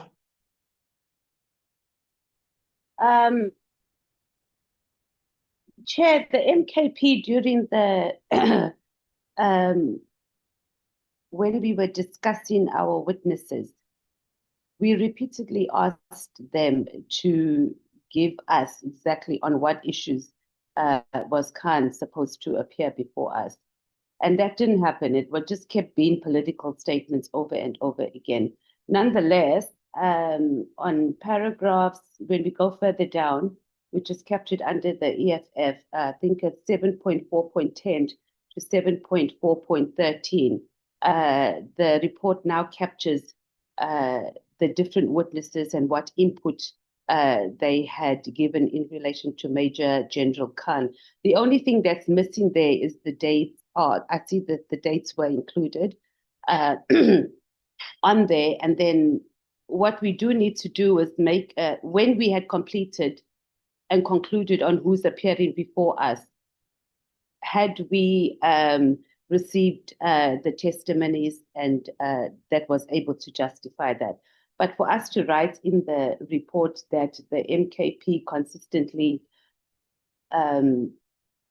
raised the matter of General Khan appearing, no problem, that's what they did.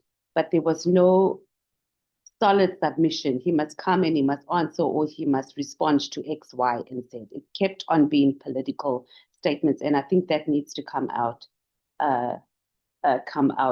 But we have captured that later on the evidence that had arose before the committee. Thank you, Chair. The IFP.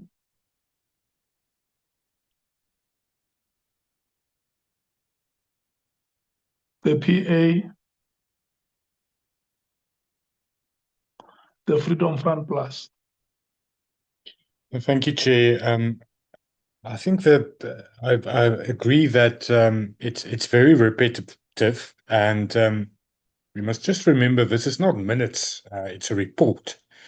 And at the moment, a lot of this is reading like minutes of meetings, and there is records or a record of the meeting and what transpired, which is the record of Parliament. So I really don't think that these type of inclusions are necessary or even proper in a report, because it's not minutes.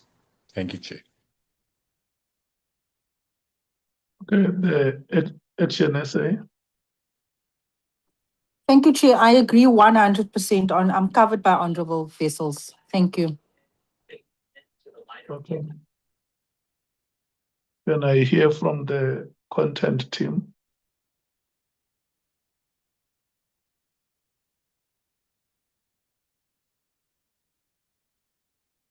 Chair, we've captured all the comments. Yeah, we cannot write minutes in the report. Mm-hmm. The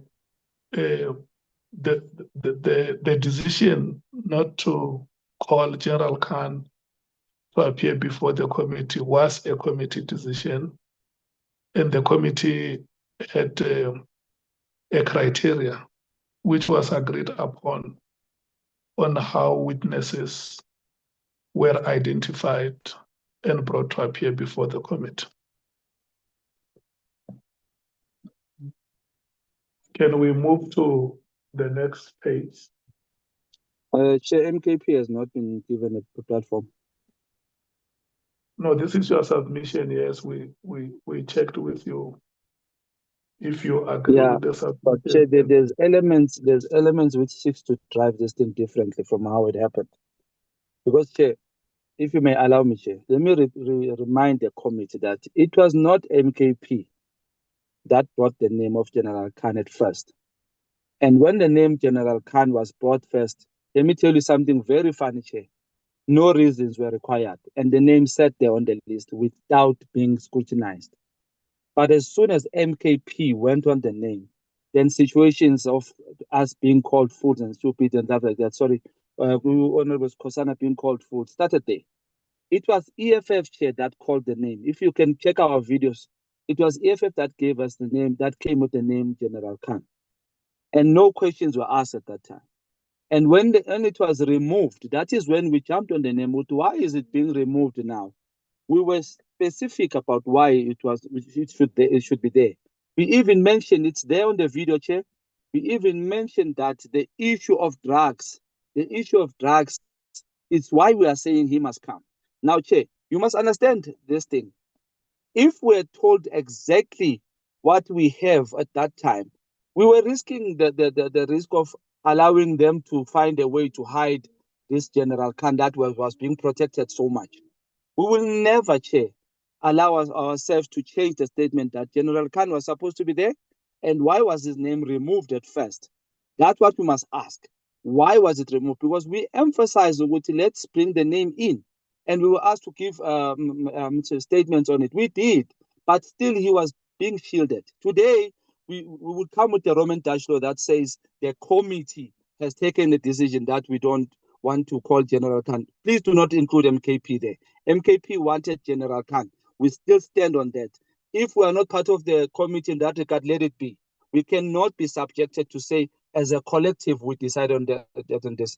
It happens in court where 3 judges will decide on the same thing and then the other one doesn't decide on that. Then it will be written there that 2 judges voted on this. The other one said, no, it doesn't go with this. But the decision of the court is this. I agree with that. That's Roman Dutch law. But on record here, I want to be captured as it is. MKP never defended to General Khan. Thank you, Chair. Thank you so much. In as much as we know your sentiments about the matter, what we are saying is that this is a committee report, it's not a minutes of a meeting. Honorable members will be reminded that this committee developed a long list of witnesses. And then it fed from this long list, as and when witnesses come before us, and there are names that are being mentioned or implicated, which we may want to invite them before the committee. Those witnesses will accordingly be invited. And this committee met and deliberated on all those names. And it is not only, or it was not only the name of General Khan that was on the long list. There were many other names that were gathered by committee members. I do not know how those names were gathered, but names were gathered, if you remember, at some stage. If I must remind you, in the meeting, the names of former presidents, President Jacob Zuma, President Thabo Mbeki, President Kgalema Motlanthe, all those names were mentioned, including the ANC, the name of the ANC Secretary General, Mr. Fikile Mbalula, and many other names of generals, including judges. If I remember, there were judges whose names were mentioned. Names were just being thrown about. And the committee said, okay, we will look at this long list, and then we will listen to the witnesses as and when they appear before us. And the witnesses appeared before the committee. There is not a single witness who appeared before our committee who implicated these names that were being thrown about. And that is why those citizens were never called before the committee. And honorable members who say that where a name was being suggested, the person who was making the proposal for the name to go into the list of witnesses was given an opportunity to substantiate why such a witness must be called before the committee. And where convincing motivation was made, of course, this would be supported by the evidence or information that would have been presented by witnesses before the committee. Such witnesses were identified, were added to the list, and invited to appear before the committee. But to write in the report to say, Lakhanyane stood up in the meeting and said this and that is minutes. It's not a committee report, that is minutes. And we cannot take minutes and put them. Because you can imagine if we sit in this meeting now, each and every member or each and every party wants to say, also record our view on this matter because this is what we said. This can never be a report. Let's stick to the standard of report writing. Where we debate issues, let's debate them. Where we find common ground, we will record it as such. But even where a proposal is being defeated, we must accept that the proposal failed to see the light of the day. And in this case, the honorable members that I hear them speaking in this meeting are saying that there is a difference between a report and minutes. And I'm persuaded by that statement. Thank you so much. Page 46. Chair, my hand is up. Yes, you can speak. Thank you, Chair. One more time, Chair. Chair, I would like in this regard, Chair, to insist on the minority rule, Chair. Sorry, view, I'm to say. Because, Chair, I don't know whether the committee still stands with the fact that General Khan is clear or clean, or how the committee feels we took a right decision not calling him in. But the one of the rules, Chair, Rule 166 in the national rule stipulates this thing, Chair. So I would just like ukuthi thina sibe nayo a minority view that says MKP never agreed with. It's not minutes, just a minority view. It's allowed in writing a report, Chair. That's my stand, Chair, for MKP. Thank you.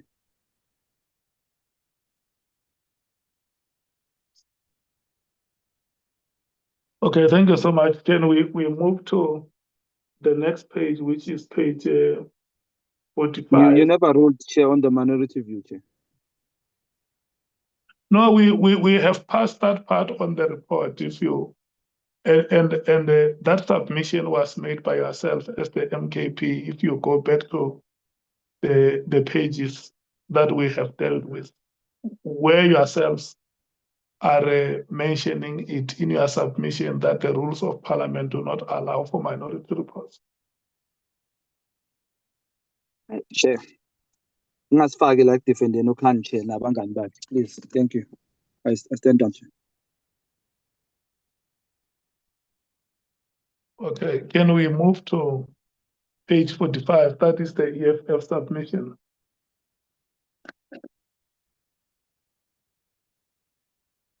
(7.4.10). Honorable Mas.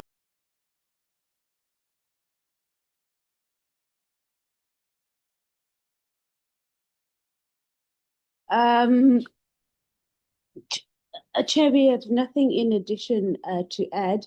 It might not be necessarily for us to include the paragraphs from 7.4.11 and 7.4.2, though it was something that needed to be noted, and we could make reference to the evidence or what was in the evidentiary report and summarize those inputs, and that will be that would be adequate in that regard.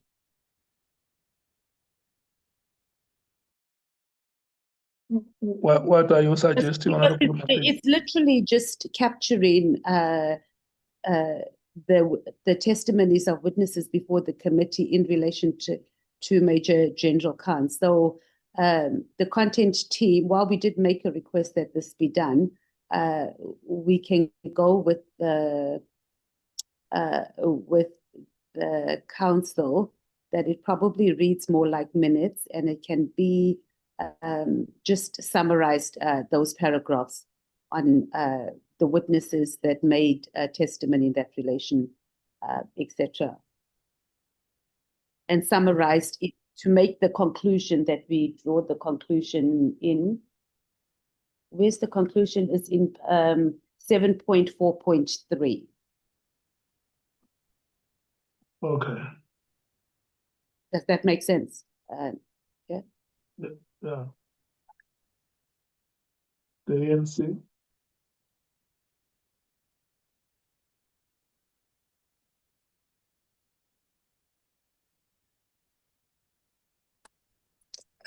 Good afternoon to you, Chair. Good afternoon, honorable members. My sincere apologies for arriving late.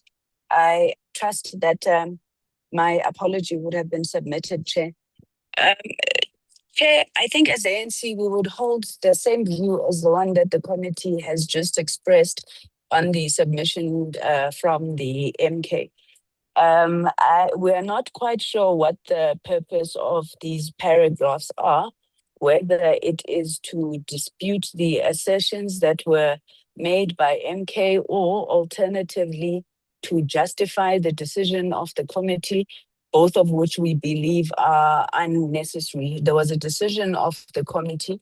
The committee has consistently said it stands by that decision. And now to want to outline, who said what about Major General Khan seems to be a bit futile for us. The decision of the committee was the decision of the committee, and trying to explain things in hindsight in this manner, we don't think is particularly helpful, Honorable Chairperson. Thank you very much. Thank you so much, the MKP. No, Chair, this thing is totally unfair. Our rules, the rules strictly say that we must not submit the minority report, but it must be expressed or recorded. So in this regard, Chair, we are taken aback, and we must now say things that as if we agree with things that are not true to what happened. It doesn't sit well with me, Chair. So in this regard, Chair, with this one, I'm happy, Chair. I'll leave it as it is. Okay, the DA. Thank you, Chair. I think the DA's views are similar as in the previous with the MKP submission, and subsequently agreed to by Honorable Matthys that, it's lengthy and can be condensed, and I would propose that the same be done with this. And we do understand that the unresolved reference to him constitutes as evidentiary limitations, and it obviously can be considered by competent oversight and investigative authorities where it's supported independently and verifiably. Thank you, Chair. Okay. Thank you. The IFP.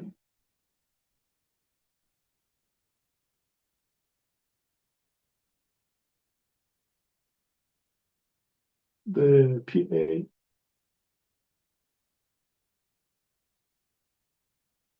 The Freedom Front Plus. Agree with the ANC and the DA and the EFF on changing this and condensing it. Thank you, Chair.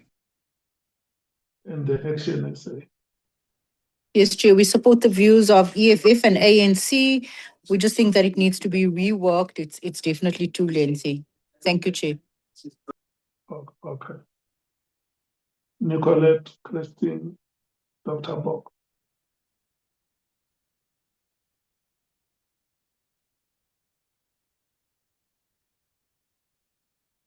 Yes, Chair, we've taken notes and we will Chair, if I may, sorry if I may disturb you, I didn't see 7.4.13. If I may come on that, Chair, if you allow me.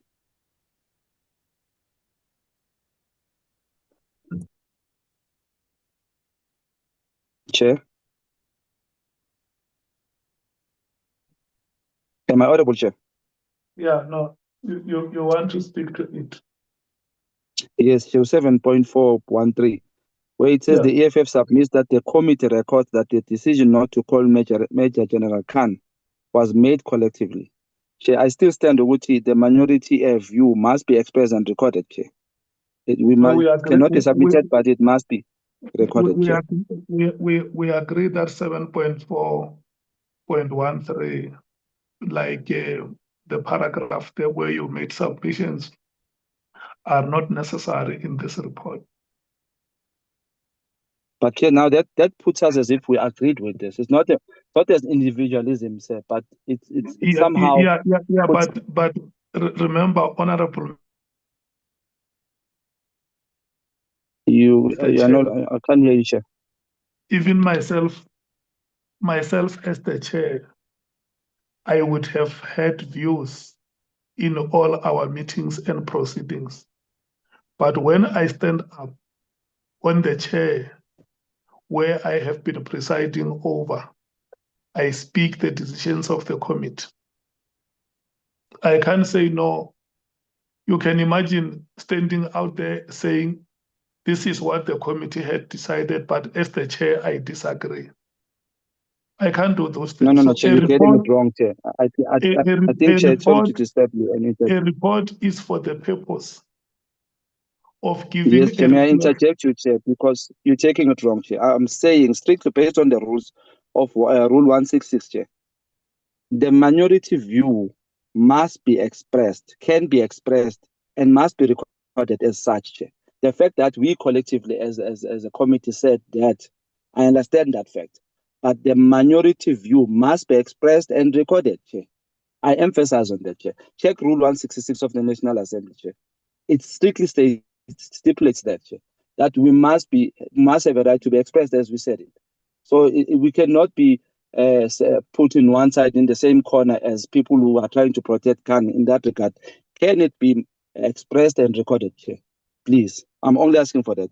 If I'm wrong, go to Rule 166 of the National Assembly. Then we can debate that maybe some other time. But before the final report, can that be looked into, Chair? Which we want our minority view be expressed and recorded as it is, Chair. Thank you. Okay. Christine? Chair, if I may come in by 7.4.13. Yeah. Sorry, Chair, if we can maybe reword, because I somewhat agree with Honorable Shongwe that it was not a decision made collectively. Can we maybe then just say a decision made by the majority? I think that would read better, because that also makes me feel uncomfortable. Or he has a problem with the word collectively. Collectively, yes. So collectively means that we were all in alignment, we all agreed. We did not all agree. We can maybe say was made by the majority. Okay, that I agree to. Thank you, Chair. Thank you so much.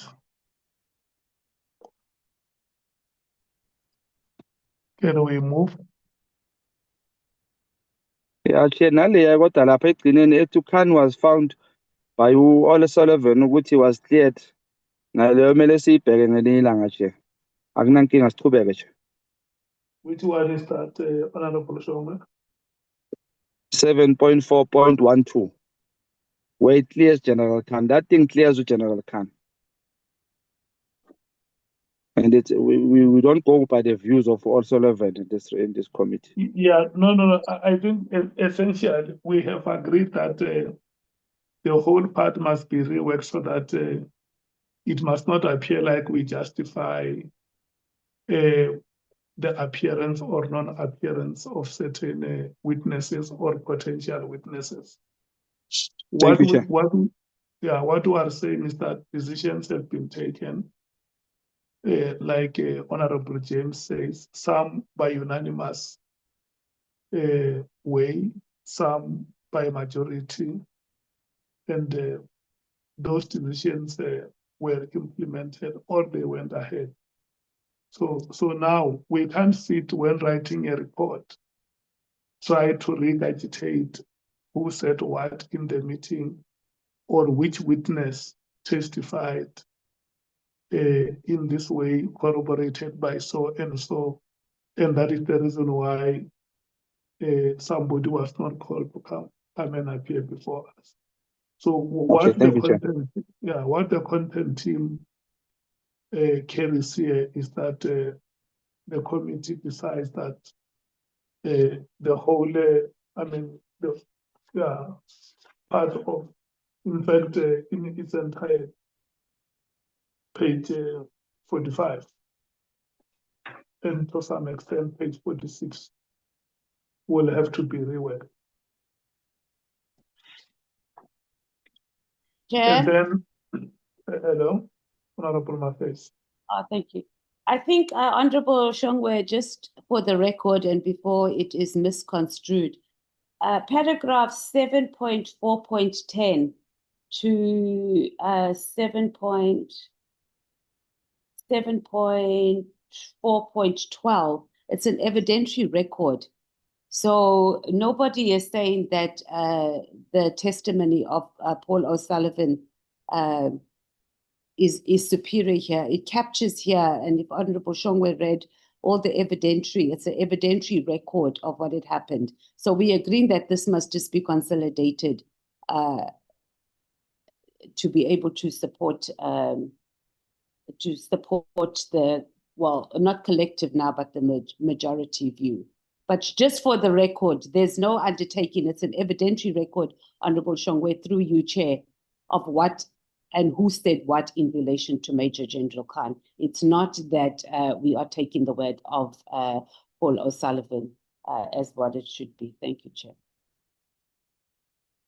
Okay, can we move to 7.4.16 on page 47?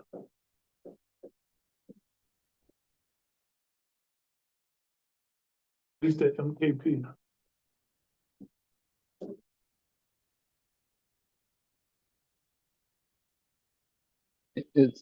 Are we on 7.4.16, Chair? Yeah. Now we are happy, Chair. Okay, the ANC. No, thanks, Chair. We just want to make an observation here, Chair. The way in which the paragraph is formulated suggests that the president should have been called before the committee. While I think we believe that the MK is not acknowledging the fact that we had a discussion on the issue of the role of the president and his appearance or otherwise before the other committee. And we took a decision as a committee, which was a unanimous decision of the committee, that the president will not be invited to appear in person. Rather, we will send him a list of questions, which he later responded to through an affidavit that we received as the committee. Now, it seems to us that the contention by the MK party that the president should have appeared before us somehow neglect the fact that it was a committee decision whose consequences also led to all of us participating, including the MK party, in sending a list of questions for the president to consider, answer, and those questions we believe were answered through the affidavit that the president provided to the committee. So we are concerned with the way in which this paragraph is formulated, because it implies that we did something other than what we should have done, which is not the case in terms of how the proceedings of the committee unfolded and decisions were made on that day.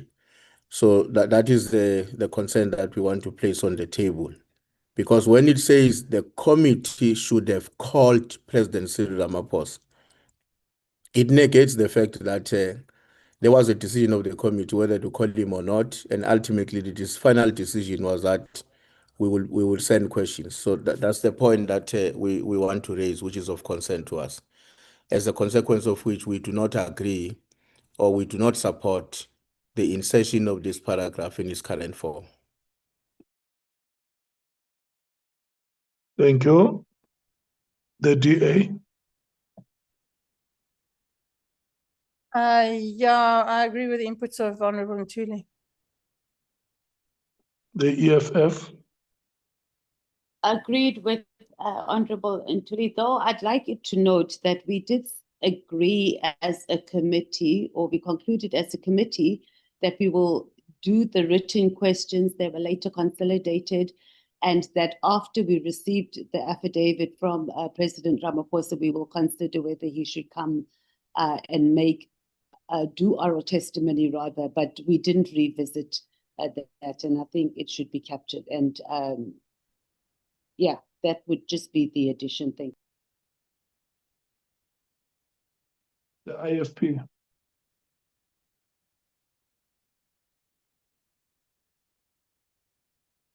The PA. Sorry, Chair, did you say MKP? No. Remember, we're debating we're debating your proposal. Yes, Chair, but I would like to have a bite on it, Chair, when you're done, when they are done. The Freedom Front Plus.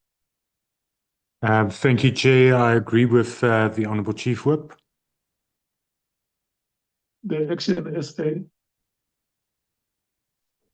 Thank you, Chair. We fully agree with the ANC. What is your reply, Honourable Shongwe? Thank you for the opportunity, Chair.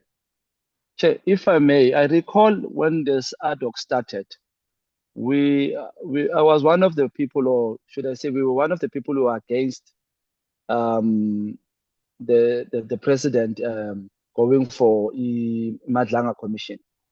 And the reason we were skeptical about that is because of the Zondo Commission, that it yielded no results and it was biased. In totality, it was targeting certain people. And it wasted 1 billion with no results. But the Madlanga Commission, as it is, it's one of those commissions that when you go there, Chair, you know for a fact what truth is going to come out, and it's not biased. It goes for a fact. Now, I want to state here, Chair, again here, I will plead minority and majority for our party. And why is that, Chair? Because this was a gang up against MKP. President Cyril Ramaphosa went to Zondo Commission to appear there. And when he appeared there, he felt his reputation was not going to be, or maybe he knew, I'm saying that. Maybe he knew what his reputation would be not attacked or it would be intact. He went to commission Zondo. But I can assure you, he won't go to Madlang. He won't even, that's why he was not even allowed and protected not to come to the ad hoc. Because here we agreed in the committee that we will write to him and they will respond. And after responding, we will then deliberate what do we say? Must he come or must he not come? This is the president of the country. If it needs speech, the committee must even now take a decision and say, no. The president never came and give accountability about these matters to the people. Let's stop with the report. Let's bring the president. But unfortunately, we're going to plead the Kruger National Park rules that is old, which we have already deliberated on this matter. But the fact, Chair, I want Uguti, the MKP must be expressed if we are a minority, if we are here. We needed the president to come and account to the South Africans. We are vilified here. We will take this opportunity and say to the South Africans, as they judge the president themselves, they can see the president doesn't want to account at all. Look at the impeachment. He doesn't even want to go to the courts, to the committee. So again here, Chair, please, minority and majority rule. We stand firm with the minority must be expressed here, Chair. We still say magabuye. Same thing. Thank you.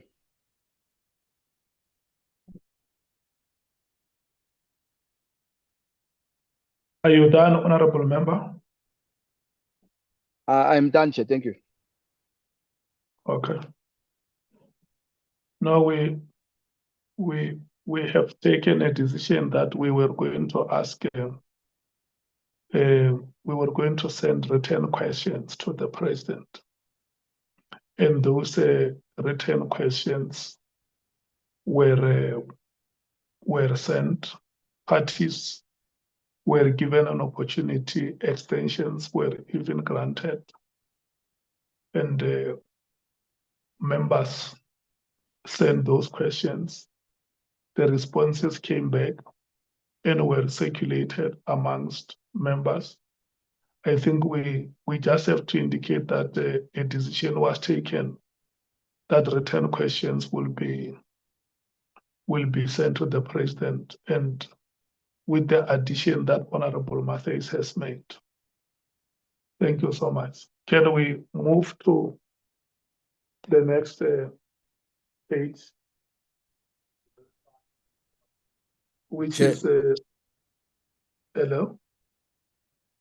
Chair, no, I with your indulgence, I just wanted to make a very brief point, if you allow. Chief Whip, you are allowed. Yes. I'm not. I think I'm not opposed as a matter of principle to what is called a recorded dissent or minority view, whatever we call it, as Honorable Shongwe has consistently kept on raising that matter. I have no objection to that as a matter of principle. But on this particular issue, I am concerned that I did not hear you, Chair, whether you are, by your summary, endorsing that such should be contemplated, because I am quite certain, and with due respect to Honorable Shongwe, in this case, his recollection of what happened in the debate, as well as the decision of the committee, is somehow contaminated, because the committee really we never had a big fight, which had to be settled by any type of a vote. We debated the issue, I think, on 2, if not 3 occasions. It was a long list of names. Included amongst them was President Cyril Ramaphosa. And then we took a position on what we think it needs to do. Now, I wouldn't be comfortable if we're going to take a decision now that we're recording the matter as part of a minority view or whatever the correct position. Because as I'm saying, I am quite clear in my own recollection that there was no such a position in the committee. It was one decision and taken and supported by all of us. You are taking us back because you are emphasizing what the chairperson has said.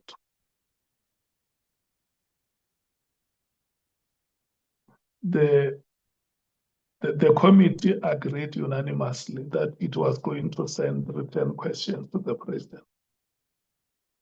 And we cannot reopen matters arising from the minutes of those meetings which we had. A decision was taken, and the committee said once the responses have been given, it will assess and determine whether it will call the president. And the committee never called the president. So that is what happens if we. So this thing of minority or majority views is not going to happen. A decision has been taken. No, Chair, no, Chair. That is completely wrong. That is completely wrong, Chair. Chair, did we finish the matter of President Ramaphosa as a committee? I ask you, Chair, did we finish the matter of President Ramaphosa as a committee? Now, did we do that, Chair? I'm asking, I'm only asking. No, you can't ask me questions. You need to state your inputs. No, Chair, I have to state my input.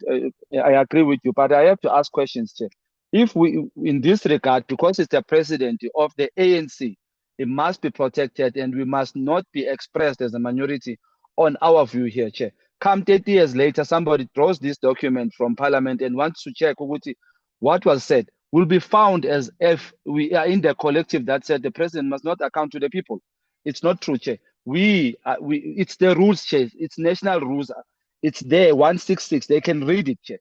We have a right to be expressed in every matter on this report. Why selectively this one? Because it has President Cyril Ramaphosa.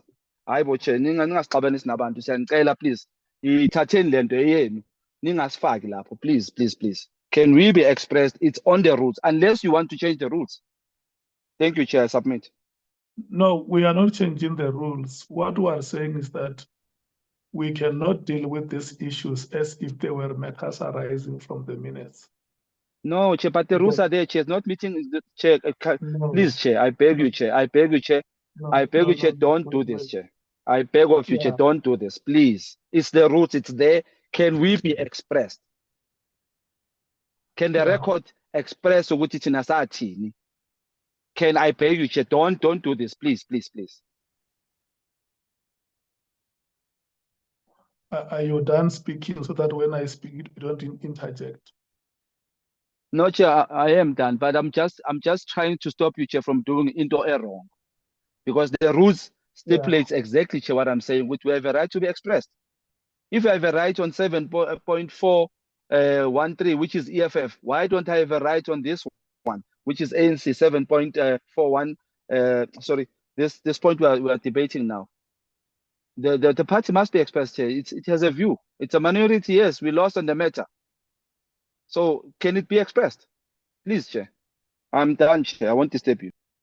Yeah, can I speak now? Yes, Chair, I won't disturb you. Okay.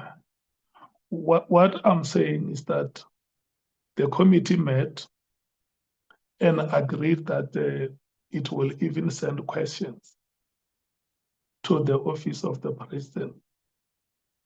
And to my recollection, almost every party sent its questions, because that was a decision of the committee, unless you want to say you did not send any questions to that office. So that's why my attitude to this matter is that we must not discuss it as if we're discussing the minutes or matters arising from the minutes, because we're dealing with it when horses have bolted, when we have submitted questions, when we have received responses from the office of the president, and those responses were circulated amongst the members, because it was our decision that we will send questions. And that is why all of us sent those questions, because it was our decision.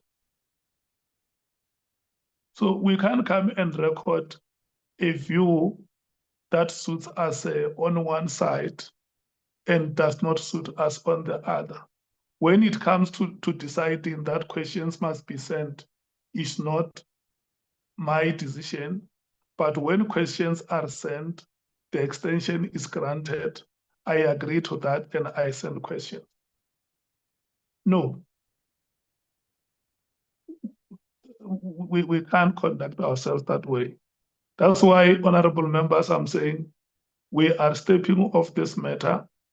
The summary of it is that the committee decided that it will send questions to the president, and Honorable Matthys has added the part that thereafter it will assess the responses and make a determination if it calls the president to appear before it.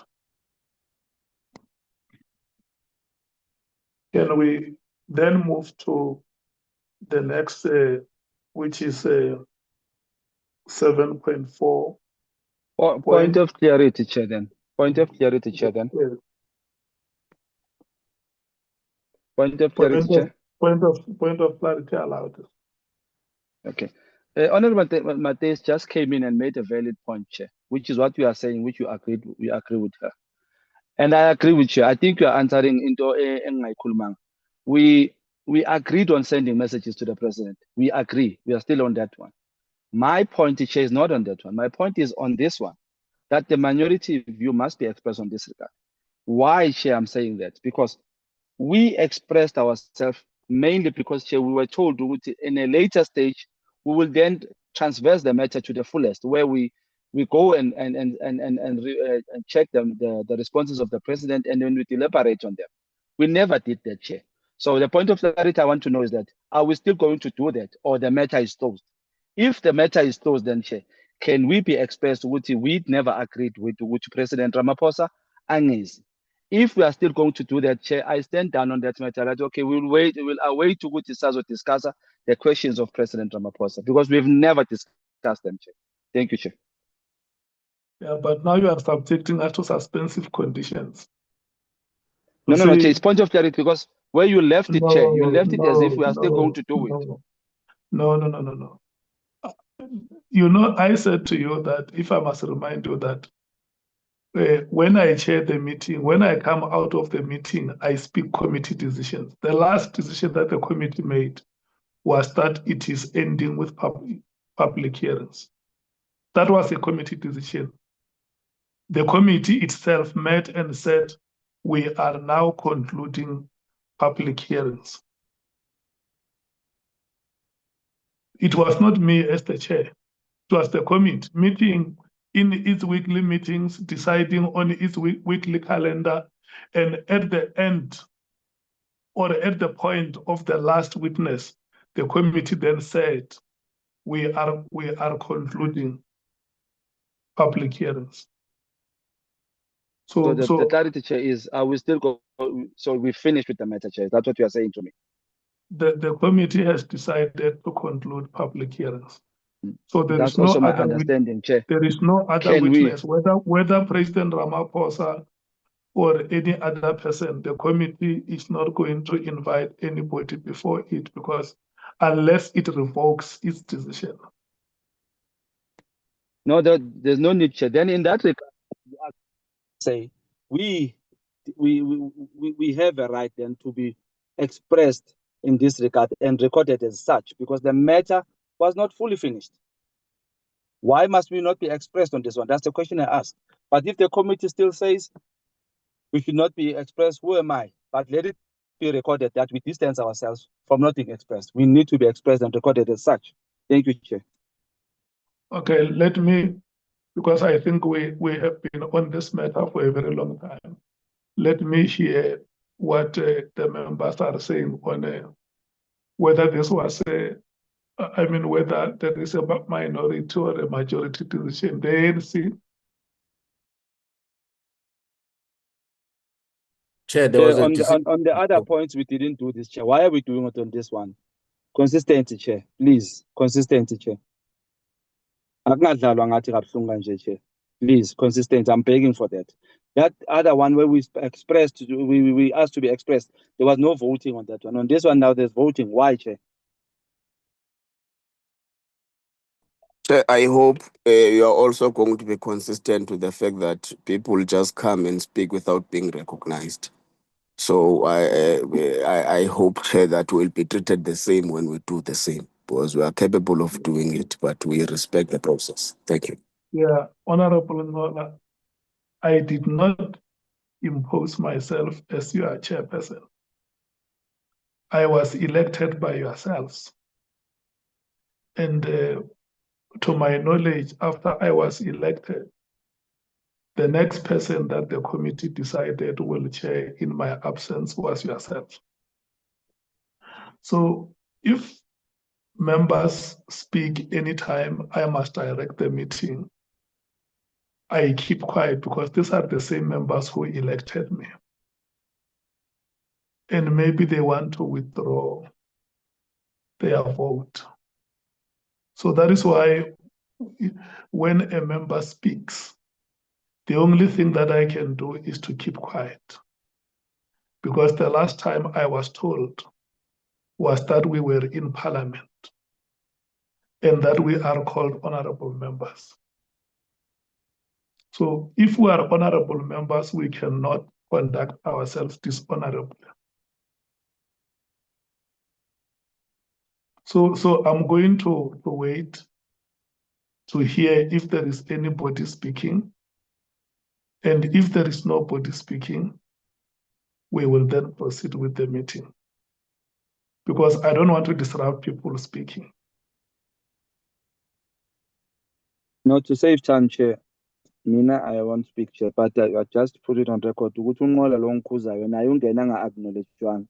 So we're doing the very same thing, but I won't speak, Chair, and I apologize on that. Thank you. I have called the African National Congress to speak. Yes, Chair. Chair, we want to maintain the position we expressed earlier on, that this was a committee decision. We recognize the fact that, as Honorable Matthias, I think Matthias was saying, that there was a view that there may be a need, subject to what we receive, to look further on the matter. We have no objection to that statement. Thanks.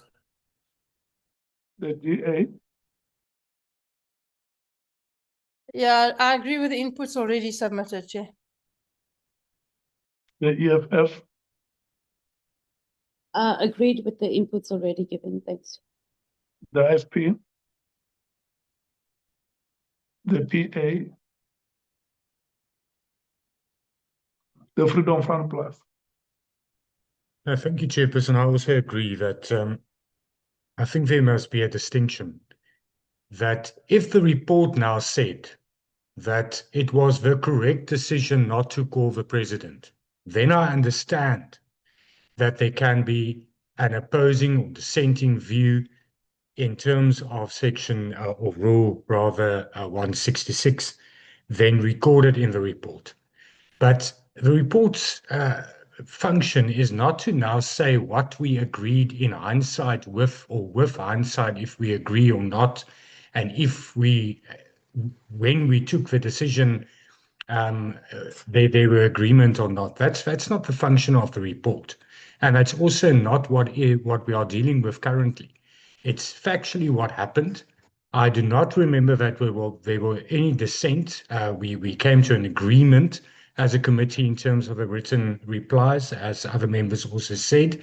And it's not here that there can be a dissenting view to say that there's not agreement with what is written in the report. That is what Rule 166 is about, is if the report says the committee should never have asked the president for answers, and the president, whatever, then we can have a difference of opinion, and I can say, state my minority view in the report. But that's not what we are busy with. And Chairperson, with due respect, I think we are being abused currently. Thank you. HNSA.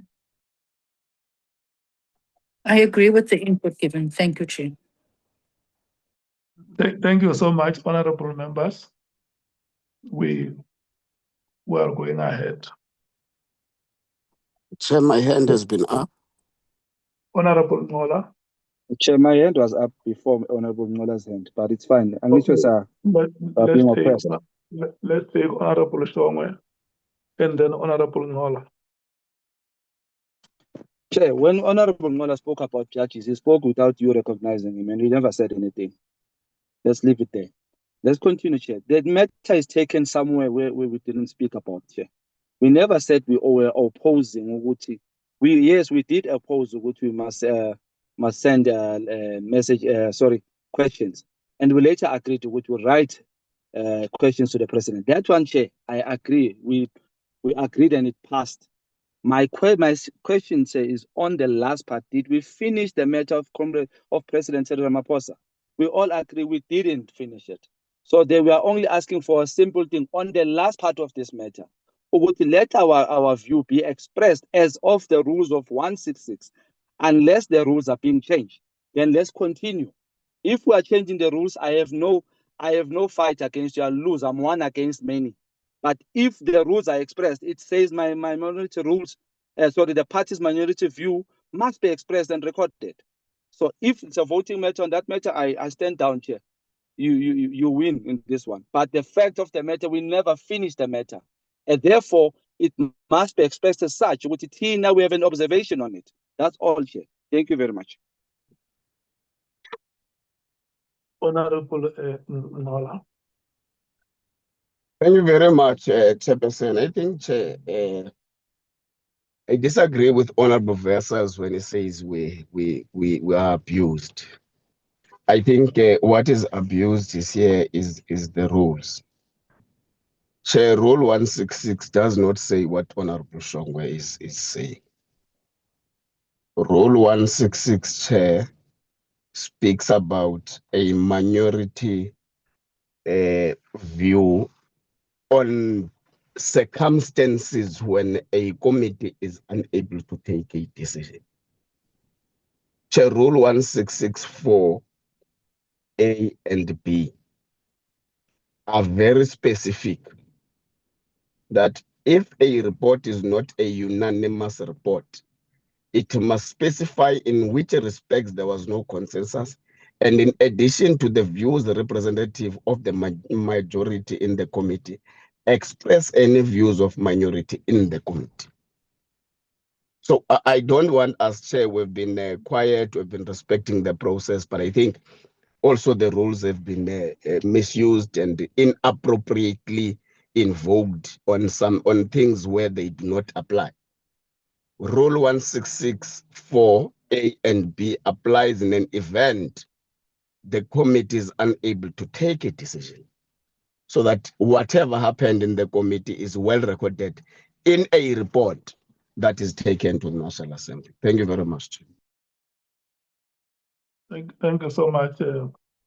Honorable members, we have dispensed with this matter. We must move forward, because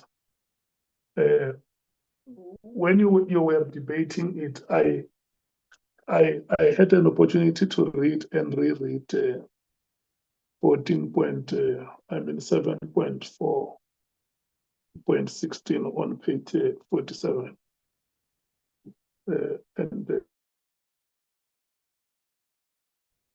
Because we must argue what is the proposal. And what was being argued is not what is being proposed there.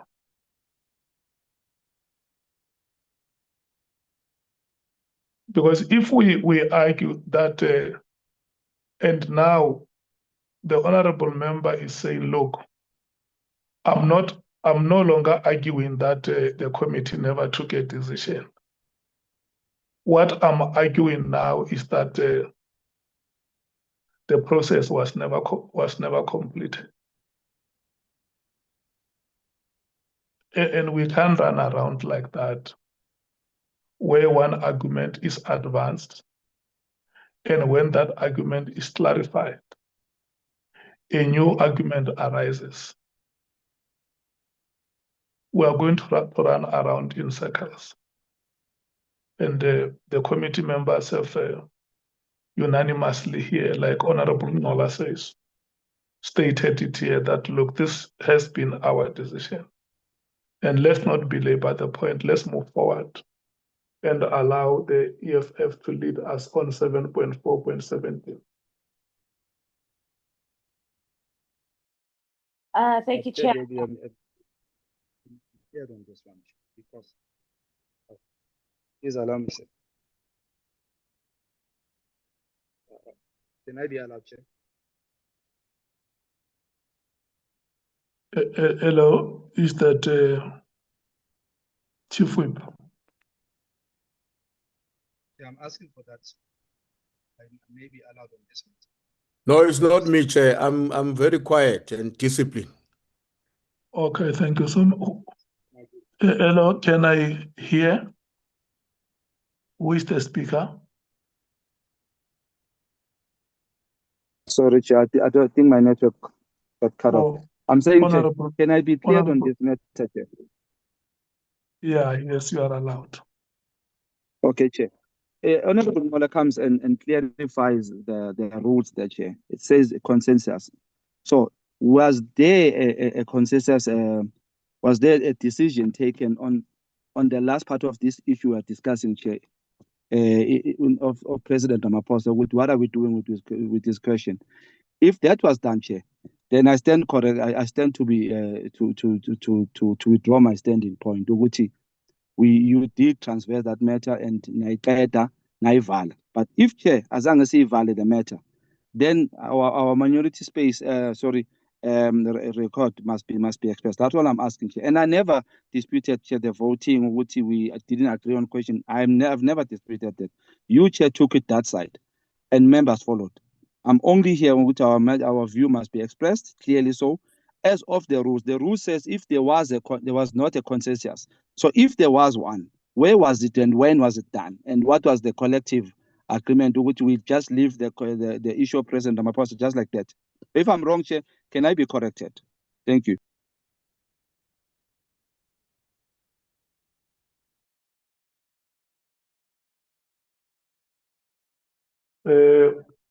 Honorable Shongwe.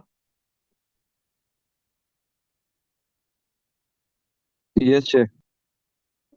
Can we, on your screen or on your document, can you go to item 7.4.16? Sorry, Chair, I didn't get it. Can you watch, Chair? Item 7.4.16 on page 47.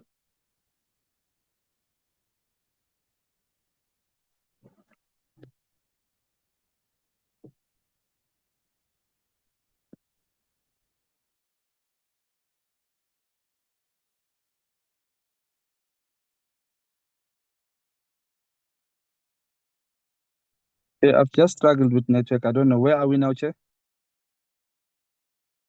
7.4.16 on page 47.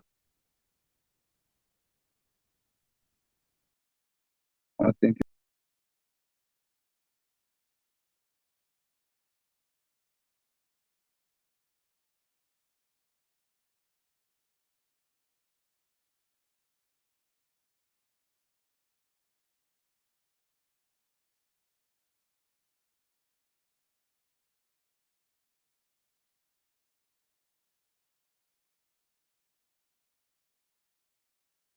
Chair, did you call us to comment on that paragraph, or you were calling the custodian of the paragraph?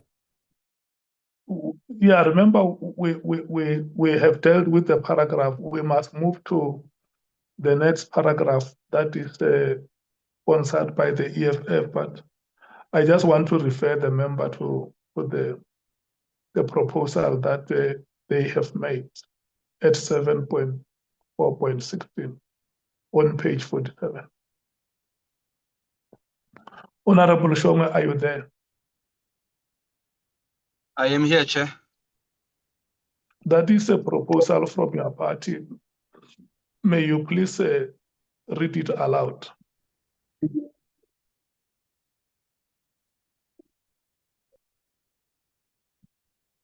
Gotcha.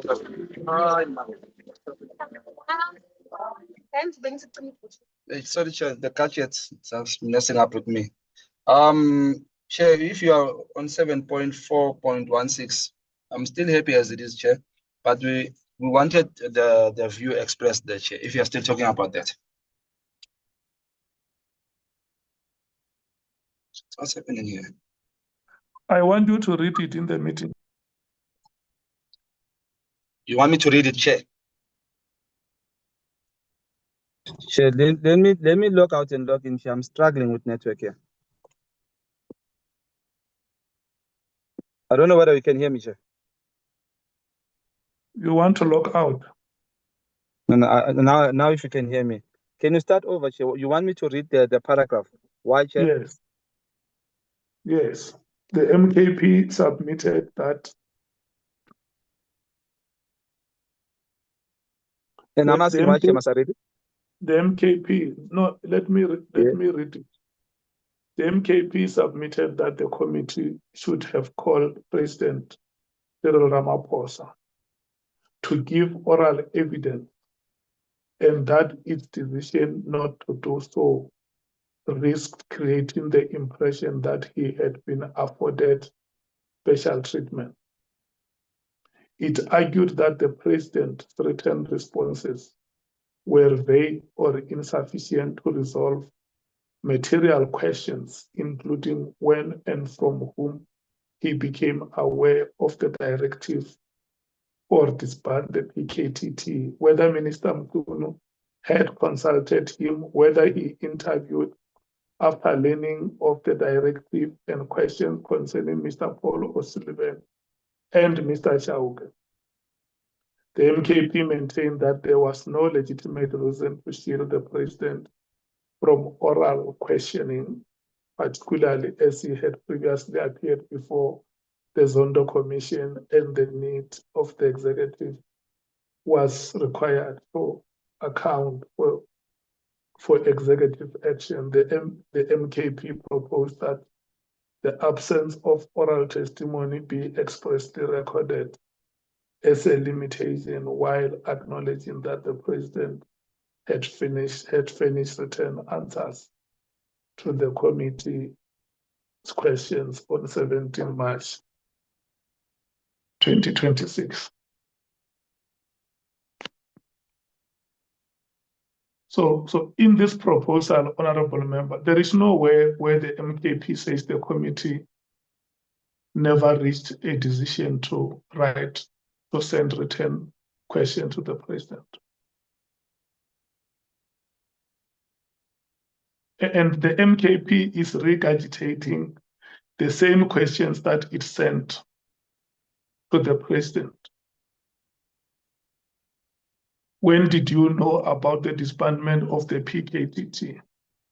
And who made you aware of the dissolution of the PKT? This is what is being regurgitated in this paragraph. And that's why I said, when we debate, let's debate the proposal that is in the text.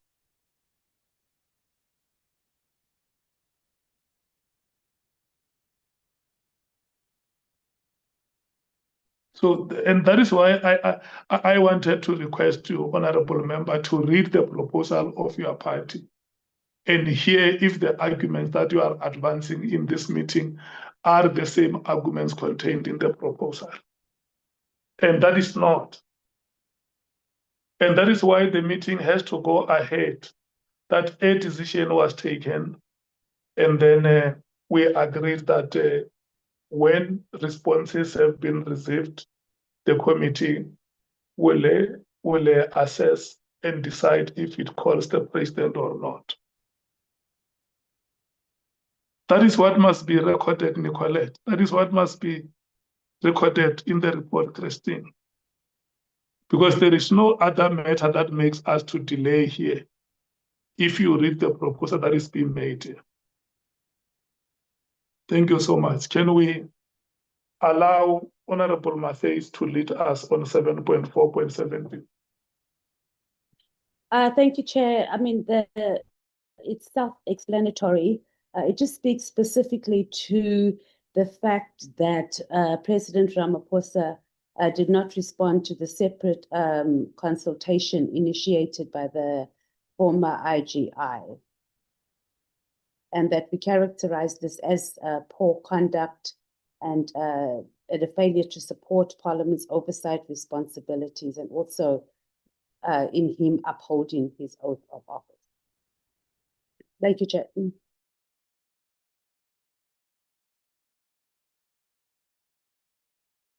Thank you so much, Honorable Matthews. Can we hear the African National Congress?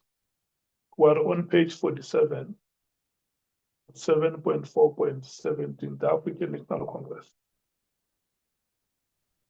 Chair, thanks. Let me be the first to speak, but with your permission, I'm going to request that you allow an addition. The point I want to make is that we have a difficulty in accepting the submission in the way in which it is formulated, that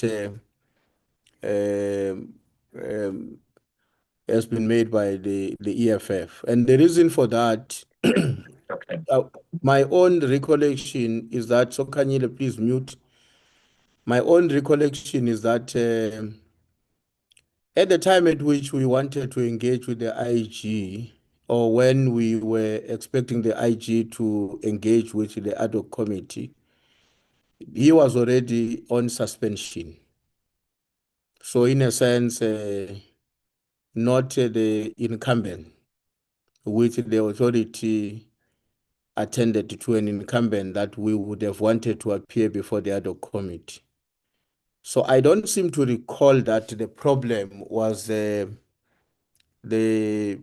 delay or the lack of response on the part of the president.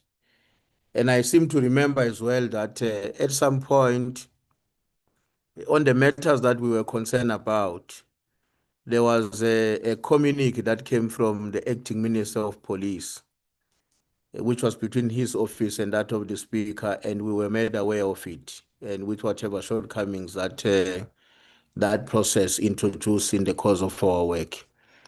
So yeah, that is the extent to which I can remember what we were dealing with at the time. But I'm open to correction in an event where I'm missing something. Thanks.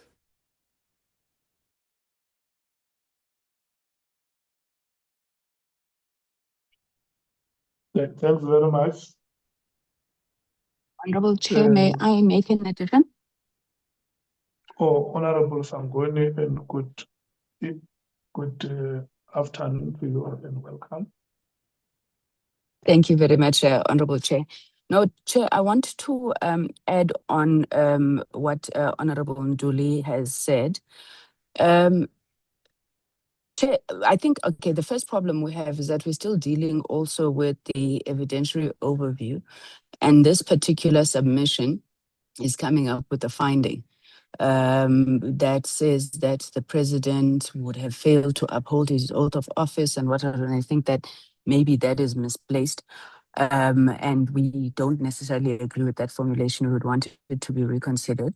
I think when we saw the EFF submissions, one thing that we grappled with on this issue of the response of the president is also the fact that the IGI has taken the issue of his suspension to court. This issue regarding the request for consultation with the president, I understand, also forms part of the public record of his application. The president has not yet responded. Now, we're not sitting in a position where we're able to make a conclusive response on whether there's been a failure by the president to act on this matter. The legal question that does arise, though, which but the Honorable Chief Whip has raised, is did he even have authority at that point in time to request to consult with the president when he was on suspension and therefore could not exercise the powers of the office of the IGI? So we just think that, whether it's considered a limitation or a finding, it is problematic in terms of how it was phrased, and perhaps we should wait for that outcome of that court judgment to ascertain whether indeed the president responded or not. Thank you very much, Chair. The MKP. Now we are happy, Chair, with this as it is. The DA. Very happy, thank you.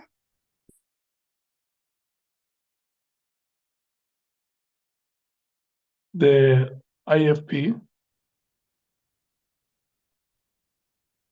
The PA. Happy, Chair. Thanks. The Freedom Fund Plus. Thank you, Chair. I agree that this is more of a finding. I agree with the ANC. I think the difficulty was, and colleagues would remember, I repeatedly on the debates on this issue asked that and pleaded that the committee should write to the president and to the minister to ask for reasons why they are not releasing the IGI to or give them permission to testify, because that is now the dilemma. Did he consider it not improper for the IGI to appear whilst he is suspended? Was that the reason? We won't know because we didn't ask him for reasons. But in the absence of those reasons, I also think we can't make a conclusion, and especially on this part of the report, it would not be fitting to make a conclusion on the matter. Thank you. The Action SA. We're fine, thank you, Chair. Oh, okay. What is your reply, Honorable Matthys? Thank you, Chair. We specifically, and I'm partly covered by Honorable Wessels, this is not so much to deal with him challenging his suspension, but the fact that there was a request, we wanted him to appear before us. He had to consult both with the minister and with the president to be able to do that. So the reason he did not appear was because he did not get a response from the president. For whatever reason, there was no response, and then that should be recorded in our report. In terms of the finding, our input there does say that the finding must be under section 18, and I just think the content team just consolidated, which is what we asked. But we understand that the finding must go to section 18. So in agreement with that, remember also, colleagues, is that any adverse findings go to the president, so he'll have the opportunity to respond. We must also note that the questions that we submitted to the president predated the request or the information we had at that time regarding the request made by the former IGI to the president. So it wasn't included, obviously, in those questions because we weren't there. But it must find expression in our report that there was no response from the president in this regard. And he will respond when he has an opportunity to, when we have the adverse findings. Thank you, Chair.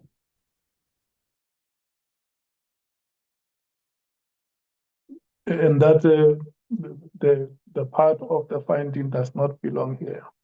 Yeah, we agree. And even in our submissions, it says that it must be addressed under findings in section 18.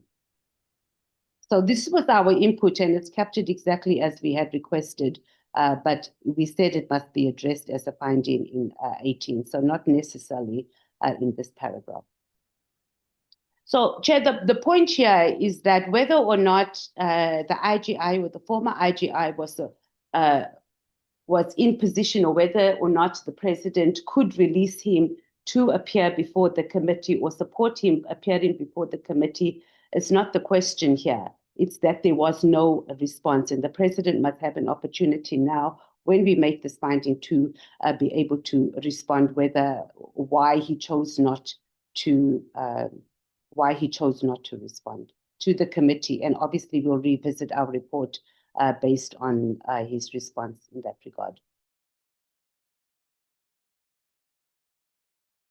Okay, then we move forward to Chair, I've got my hand up. Honorable Sangoni.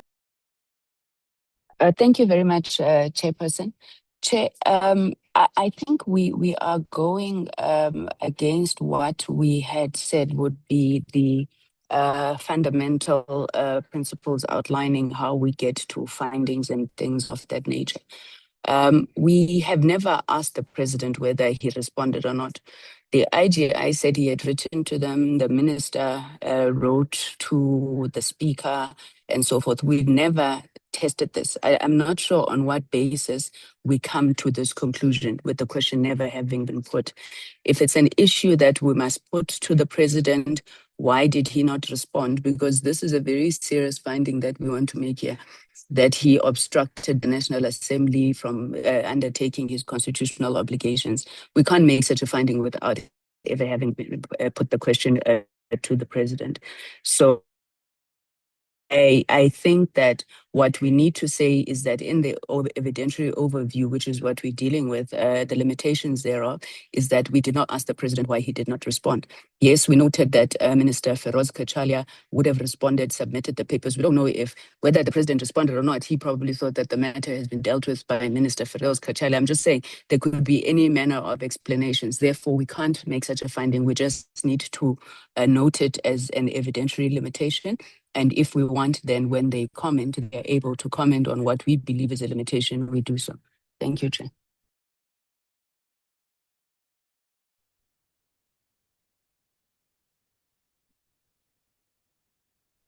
So you're suggesting that we record it as the president was never asked why or to respond to the report or allegation by the IGI that why he has not given him approval. Yes, why he did not, well, the allegation, sorry, Chair, I'm so sorry to interject. The allegation that he did not respond to the request to consult, apologies. Okay. Honorable Matthews. Chair, maybe we should ask whether the letter was actually written, because if my memory serves me correctly, and Honorable Wessels has just raised this, is that every time we had a discussion about the IGI appearance, we kept, and when the matter came up that he needed to consult with both the minister and with President Ramaphosa in this regard, we said, let's write. So was the letter actually written? And if it was not written, we must get an explanation. But it can't just be a limitation here, because there's no evidence before us that he responded. And the fact that if the president thought the minister was taking care of it, it means that our president himself did not know that he was the one that was supposed to also be able to release the IGI to be able to come and then that in of itself can be a finding, that whether he releases the former IGI to come and make testimony before the committee. But I do remember there were many letters that we asked to be written to many departments. Sometimes we got responses, it was noted. Sometimes we didn't know whether the responses or they weren't circulated. So I think that should be our first point of call. But I do recall, as Honorable Wessels has highlighted, that we said that must be written, because even towards the tail end of our discussions, when we were dealing specifically with the former IGI, that was one of the bones of contention, and that is how it even fell off us having him to appear before us. And we can't let Cyril Ramaphosa off the hook for not responding to something as critical as this.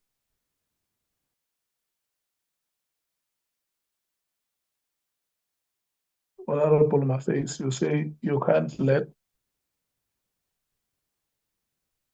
He's saying we can't let President Ramaphosa, him not responding on this matter, and it must just be done as the limitation. It's not a limitation. It was something we spoke with multiple times in the committee, and it was brought to our attention that he needed to release the former IGI to come and make testimony before us.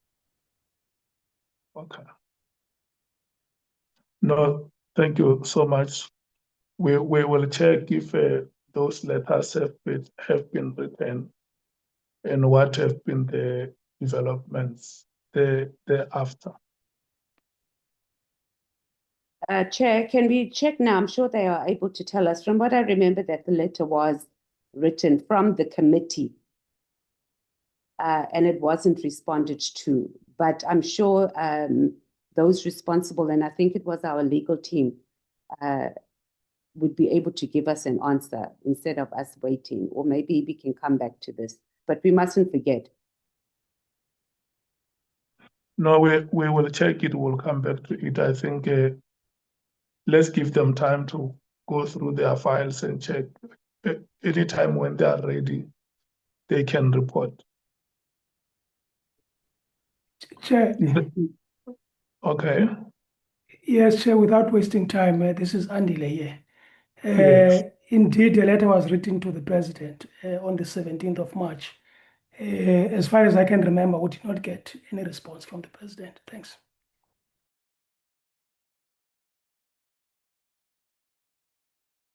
That is the report.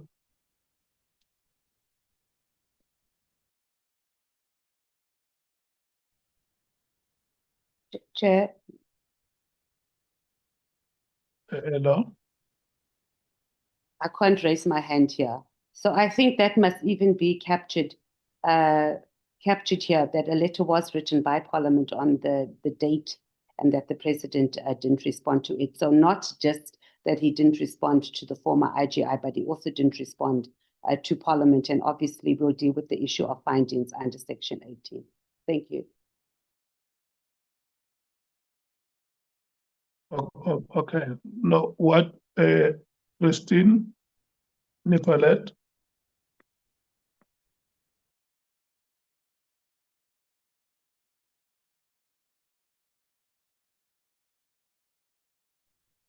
Chair, we've captured this all, and in fact, it's dealt with again, I think, under Section 19. So yeah, but we have Section 9, sorry, but we have captured it. Okay. No, it's fine. I think what Mr. Tejana will do is to circulate that letter with the committee. Yeah, I remember Chair would draft letters, and of course, Bonani would dispatch them. So I think Bonani can dispatch it, can circulate it. I'm sorry. Yeah. And then the content team will find a way. If the letter has not been, because we dealt with so many letters, if it has not been circulated before. I think the content team can have a copy and see how they reformulate that paragraph.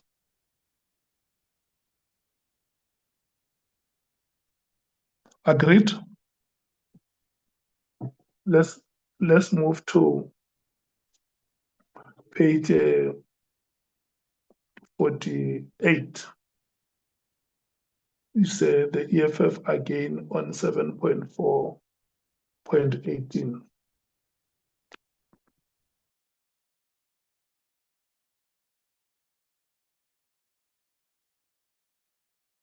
Chair, it's properly captured.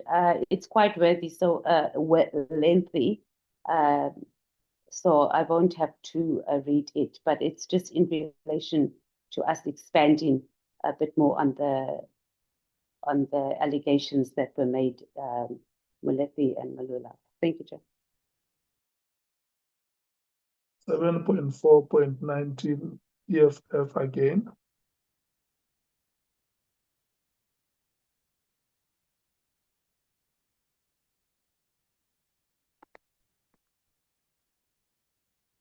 Honorable Matthews. Yes, Chair. I was saying on both those points. There's nothing more to add. It's properly captured. Okay, let me rotate. The ANC. The submission is a bit lengthy. It's on page 48. It's on page 49. And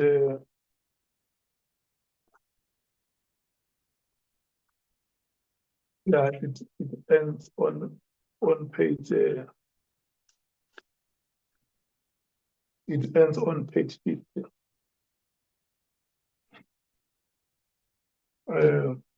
It is spanning over 3 pages. So I'm going to give you 5 minutes to read that proposal, and then at 21 past 4,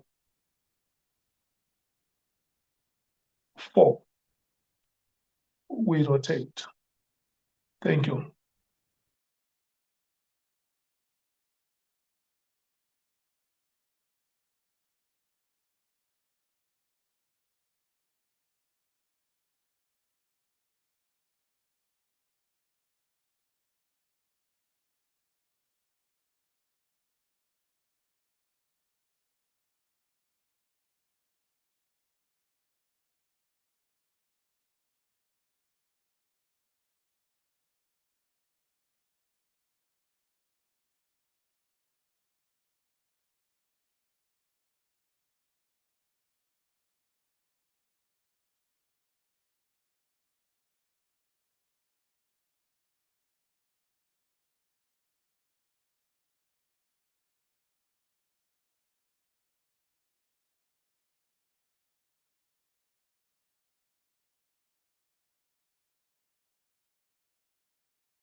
And I request the document to go up a bit.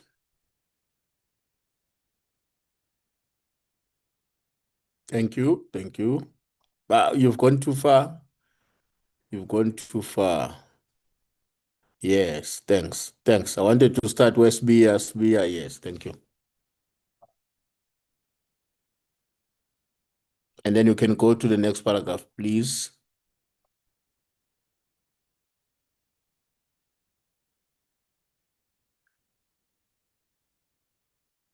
Thank you.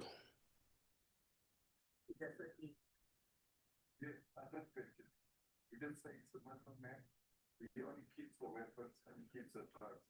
On this particular day, he was taking the drugs to Europe and then he was going to meet with them. He didn't mention that to me. I did not include names here, but he also mentioned besides them and another deceased. He wanted to show that guy was they said that guy was on a trip as on a boat, as a baby. You may see the trip that takes you out for 3 days. So he was unaware that this guy was in the plan. That's basically confirmed. Also, what you see. In simpler terms, when you say that, because you use the word gentleman, what does that mean? Please go up again.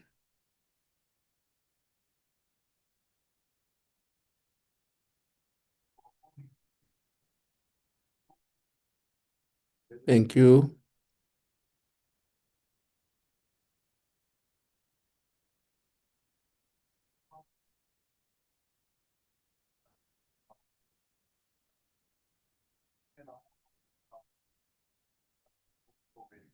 When I moved to the Slovenia country, I thought also with the, even though it took me a while and cross, I never stood down to this. Please go up again.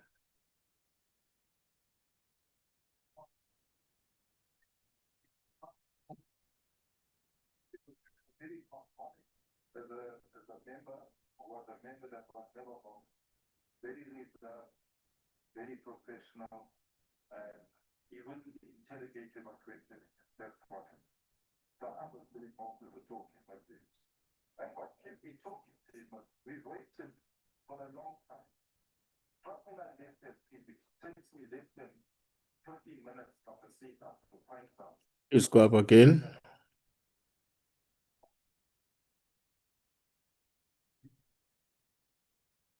Okay. Thank you. I'm okay now. Thanks a lot.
Chief Whip, are we ready to proceed? Yes, indeed. Yeah, and behind the scenes, there's parties you must also be talking to amongst yourselves, because you can see it's now 37 minutes before 5. I stand to be advised at 5 o'clock. And because we are on a virtual platform, I don't know whether it's possible to extend a virtual platform or not, but for sure we'll be advised on whether we can proceed beyond 5 or we will proceed the other day. Okay, let's go ahead.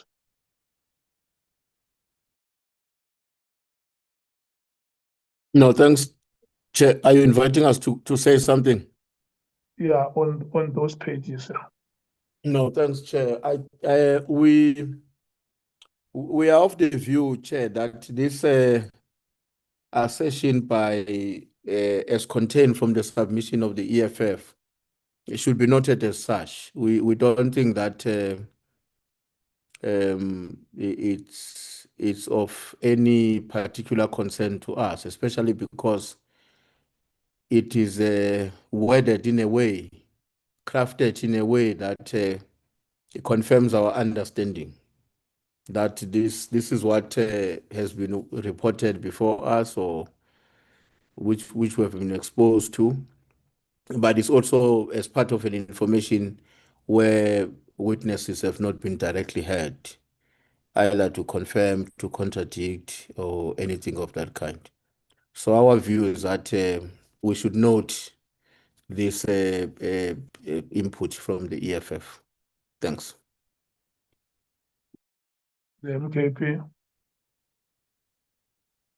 Chair, I'm happy with how it is noted, but I'm taken back where it speaks to the president saying that Mkhwanazi is his nephew. I don't know whether the subject where the president firstly denied knowing Mkhwanazi is should be added on this or not, but I'm entirely happy with how it's noted here. Thank you. Okay, the DA. Thank you, Chairperson. There's no substantial problem with what has been expressed. The problem just reminds us, the same as in the previous submissions that we've dealt with already, that the length of it is like a minute. And so I'm just concerned, that the report must be concise to a report.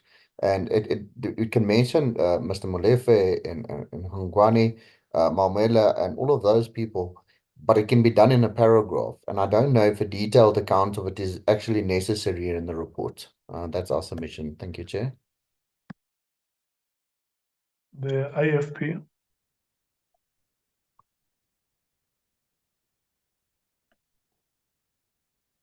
The PA, Honorable Souls. Good afternoon and welcome. Good afternoon, Chair. Thank you so much. Covered, thank you. Thank you so much, the Freedom Fund Plus. Thank you, Chair. I also agree with the Honourable Klopper that it can be formulated more concise. But factually, I do agree that with what the substance thereof is, but I think lesser details are required. Thank you. Thank you so much, the HNSA.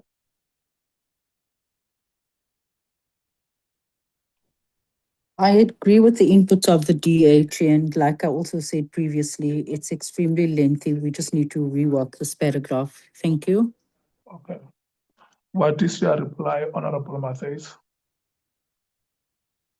Thank you, Chair. Yes, it can be summarized. Obviously, our inputs were much more lengthy to ensure that our points were properly captured, but yes, it can be summarized.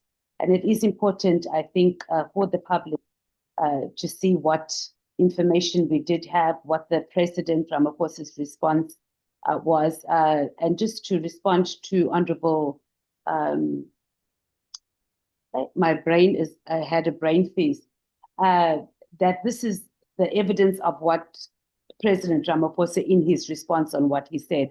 What's out there in the media is a different thing, but it says in his written evidence, and that is what Ramaphosa had said in that regard. But the content team, we have no problems with it being consolidated as long as the points are properly captured. Thank you. Thank you so much. The next, I think the content team, Ms. Van Zyl Hoos, Silkstone, Dr. Bock, you have captured the essence of what the meeting is saying, but the information is too much, like minutes. It must be consolidated. And three is definitely. We are on page 51, 7.4.22.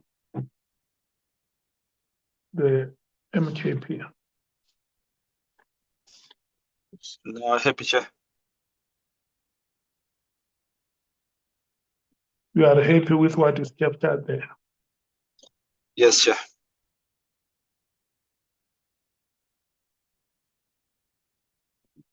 Yeah. Did you see it from page 50 to page 51? Yes, Chair, I did, Chair. And I'm happy, Chair. Yeah. Honorable members, 7.4.20, that is the submission of the MKP on Mr. KT Molefe, and 7.4.22 on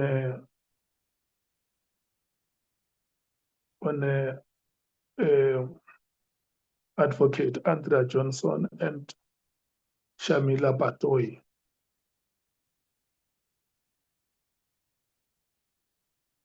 And if there is any part, Nicolette and Christine, that bear similarities with what the EFF has already submitted, especially on KT Molefe.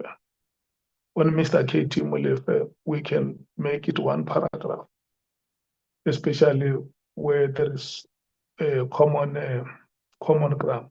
Can I then take the rotation on those two paragraphs, the African National Congress?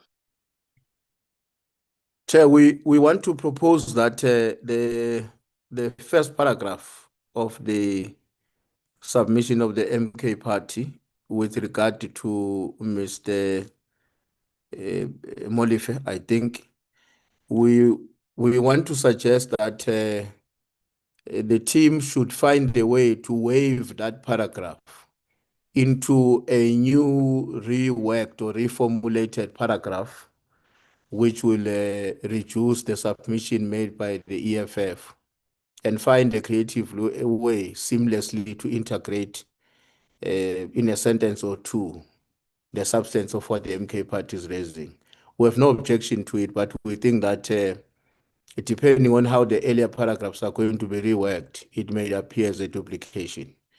And then on the next paragraph, if you can please go down, the one on 22, we have no problem with that.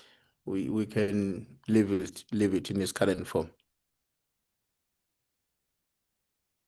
The DA. Thank you, Chairperson. Chairperson, the paragraph 7.4.20 of the NKP and the following paragraph 7.4.2.1 of the content team was very, very similar. There's just a couple of words here or there different. And I think that can also be incorporated as one paragraph, as Honorable Ntuli spoke of. And then 7.4.2.2, 7.222, sorry. And if you look at the full context in 7.4.2.3 is also very, very similar.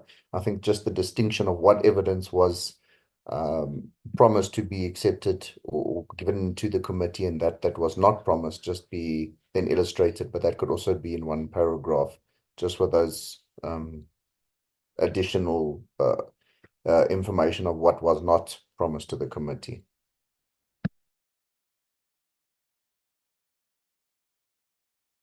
Thank you. The EFF.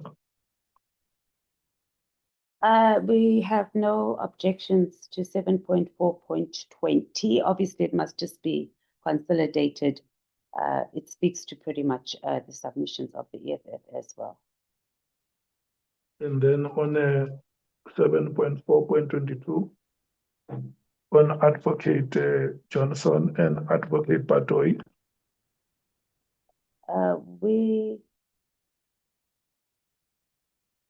We don't object. Thank you, Chair. Okay, the IFP.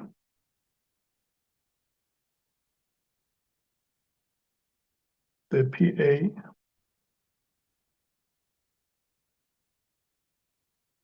Covered, Chair. Thank you. The Freedom Front Plus, So covered, Chair. the Action SA. Covered, thank you, Chair. Thank you so much, Honorable James. And then 7.4.24, the EFF. Yes, it's properly captured. We're happy with how it's captured. Thank you, Chair. Thank you so much. We are on page 51 and 52. Can we take the African National Congress? No problem, Chair. We are fine. The MKP, No, I'm happy, Chair. Content. the DA, Covered, Chair. the IFP, the PA, All good, Chair. the Freedom Front Plus, Fine with that. Thank you, Chair. the Action SA. We're good, thank you, Chair. Thank you so much. We're moving to 7.4.26, the MKP. Honorable Shombe.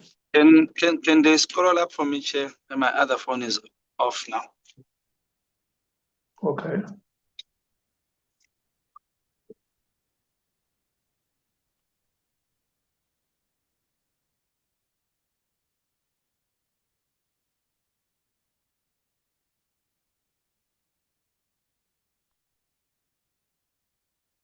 Happy, Chair. Thank you so much. The ANC. Chair, it seems to me that this paragraph is a repetition of something we dealt with earlier on, and I seem to recall that we were having a consensus, but really the primary point we were making, which we are repeating now, is that we were led by the direction of the evidence provided by the witnesses. So the issue about the judicial, the magistrates and correctional services was not entertained maybe to the extent and dedicated approaches would have been preferred by some among us, because what was before us did not lead to that direction. So that is our view on the matter. We don't think that we should retain the paragraph in its current form. I think we had made a submission earlier on. I seem to think that there was an agreement about how to reword it. Thanks.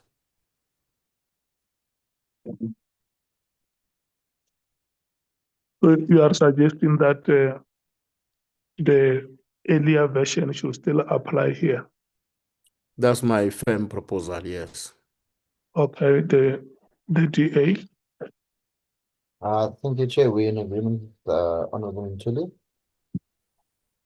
Okay, the EFF. Support Honorable Ntuli. The IFP. The PA. Support. The Freedom Front Plus. Honorable Ntuli. The Action SA. Support Honorable Julie, thank you, Chair. Okay, can we move to the next 7.4.56, the African National Congress.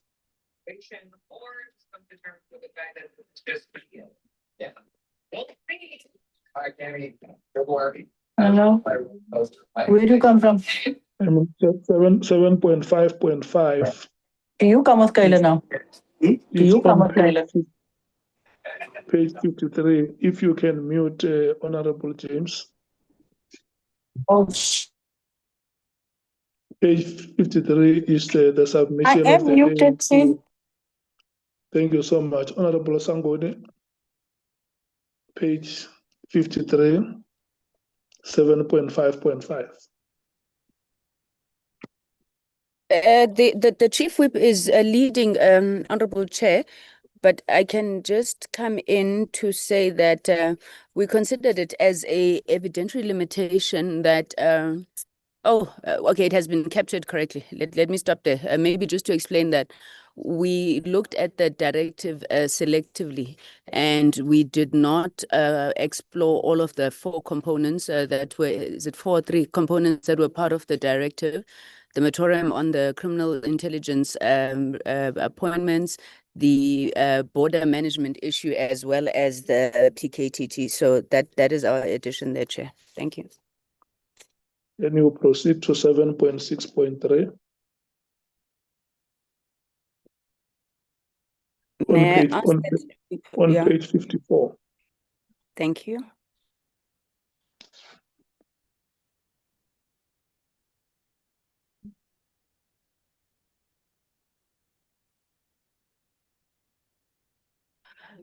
Chair, this is not our submission. We have gone back to our submission, and we did not make this addition. Yeah, I just want to stop there. I think it shouldn't be attributed to the African National Congress.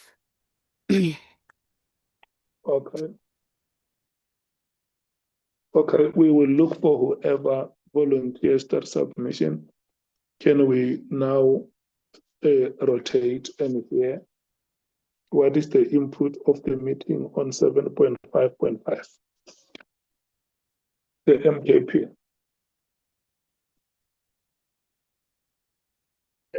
Chair, can I be skipped? I'm just going through this one quickly. Yeah, you need to read everything ANC. The DA. We covered you. The EFF. We have no objection to 7.5.5. Oh, no, not 7.5.5. Yeah, 7.5.5. No objection to that, Chair. Okay. 7.6.3, yes, I think it's an unnecessary. Yeah, but there is nobody's claiming it. The ANC claims no knowledge of it, so we will come to it and check whose We know how submission the is this. ANC can disclaim things. Just saying, Honorable Kusel. And then the IFP, the PA. Yeah, all good. All good. Yeah. Thank you so much. The FF plus. No objection. Thank you, Chair. Thank you so much. The Action SA. Covered, thank you, Chair. Thank you. The MKP. Oh, we are happy, Chair. Okay. The ANC does not know submission 7.6.3. Can I check? If there is any member who knows it, they can raise a hand.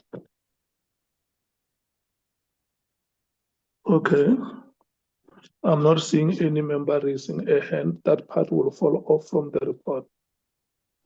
Can we then move to the EFF on page 56, 7.7.3? Honorable Matthews. Thank you, Chair.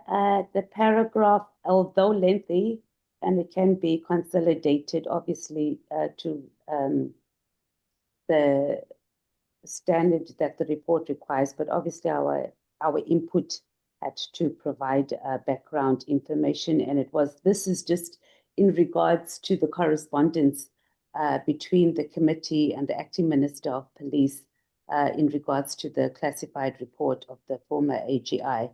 and that the report didn't end up in the committee because it was sent as per rules to the Speaker, and then the Speaker sent it to the Joint Standing Committee and did not engage the chairperson of the committee. And as a result, we did not view the report.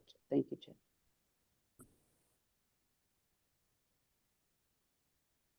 Okay. The ANC.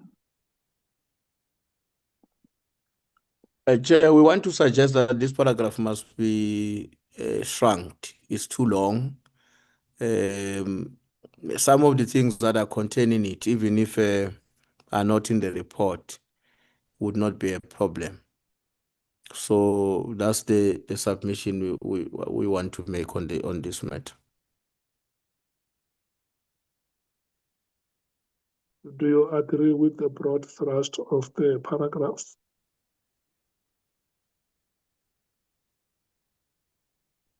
Yes, we do not have a major problem with what the thrust, yeah. Yeah, but that it can be shortened. That's right. Thank you. The MKP. Content Chairper's consolidation might help us, Chair, in this regard. Thank you. The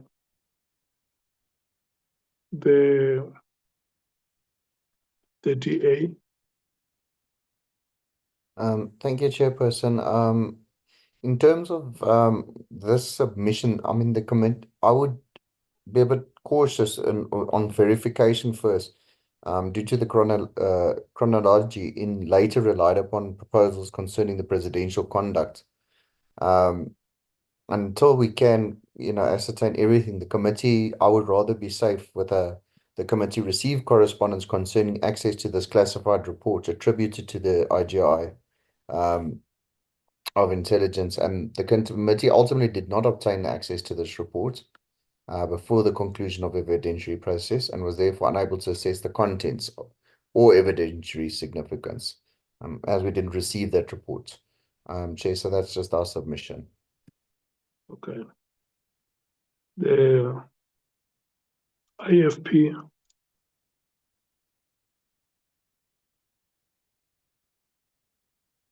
The PA. Our Chairperson, we're all good. The Freedom Front Plus. Thank you, Chair. I'm in agreement with the Honourable Klopper.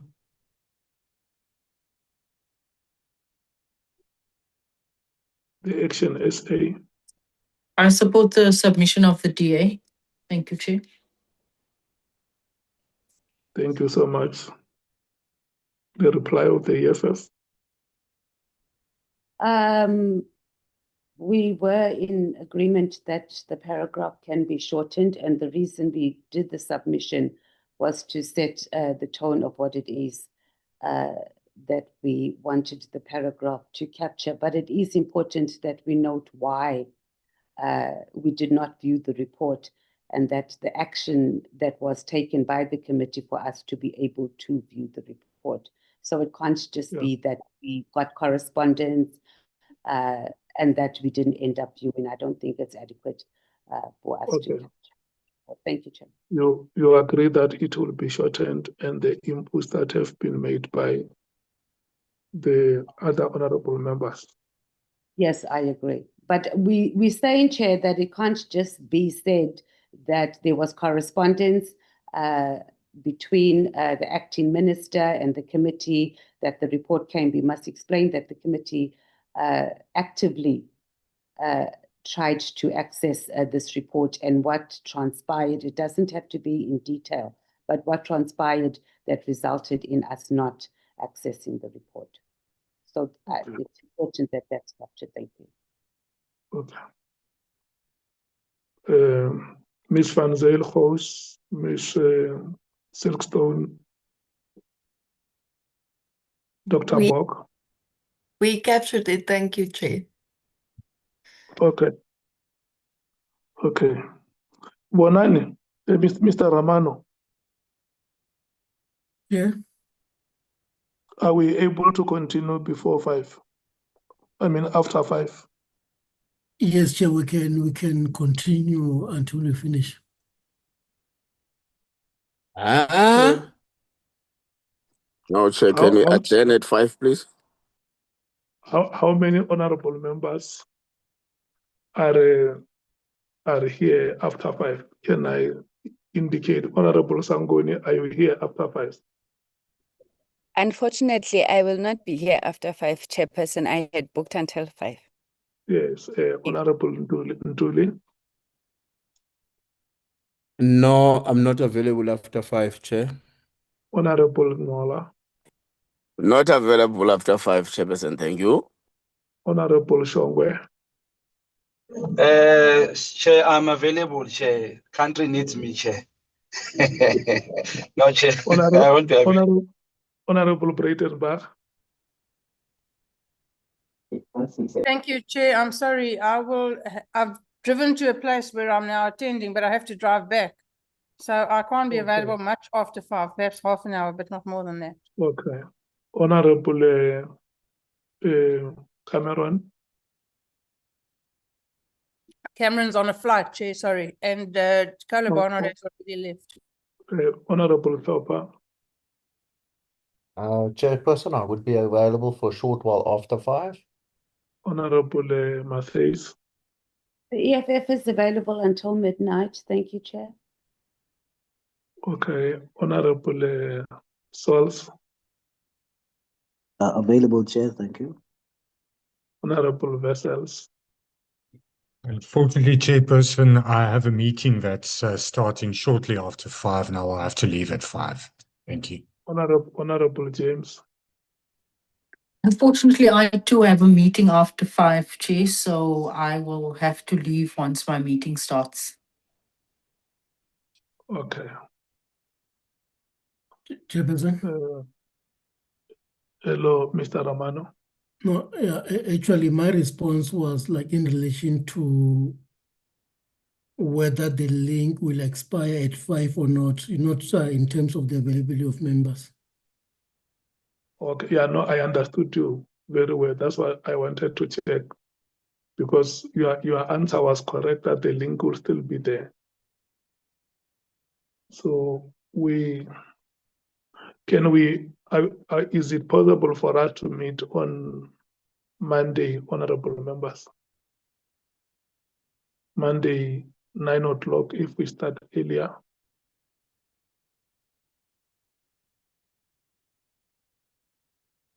Or can we talk between ourselves and check which date will be suitable for us?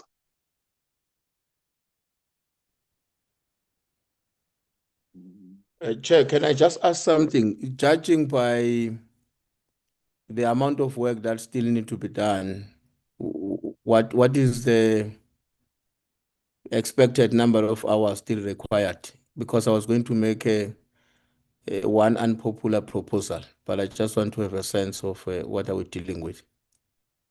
Probably we need the whole day and check after we have done a day's work, how far would have gone.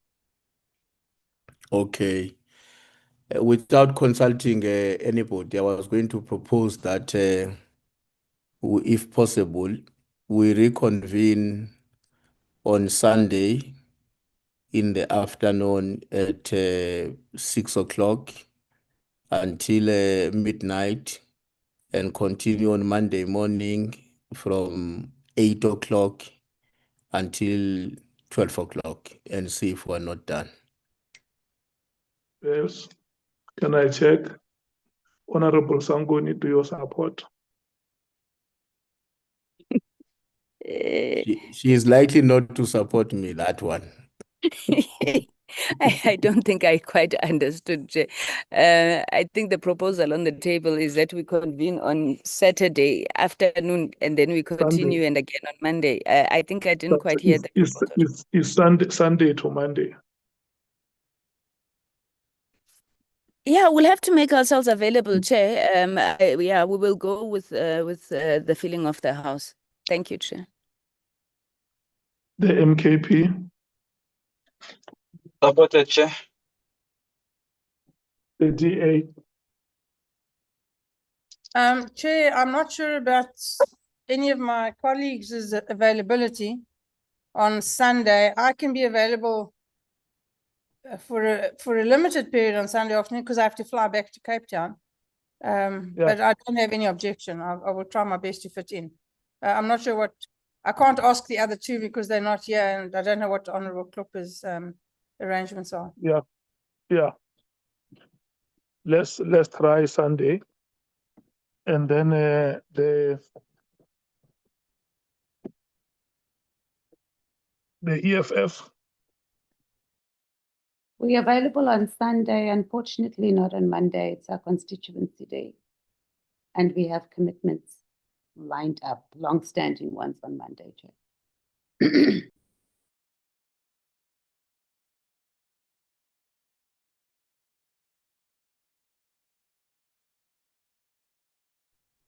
The IFP.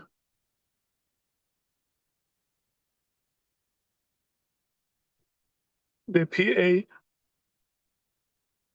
Chair, not Sunday for me. I have a long-standing meeting with Jesus on Sunday, but Monday works. Thank you.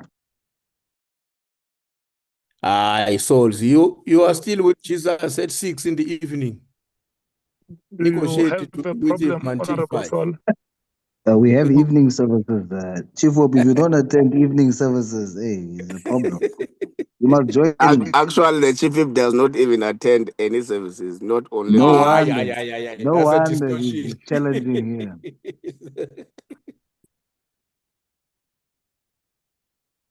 Honourable Sols. Chairperson, you are joining me for evening service. I'm checking with you if do you allow us to proceed on Sunday? Not for me, Chair. Monday is good for me. Thank you. Yes, I want to check. Can we record your record your apology for Sunday? Yes, please, Chair. Okay. The Freedom Front Plus. Thank you, Chair. I will also not be available on Sunday evening, and I might have a problem on Monday, but I'll try my best to attend though.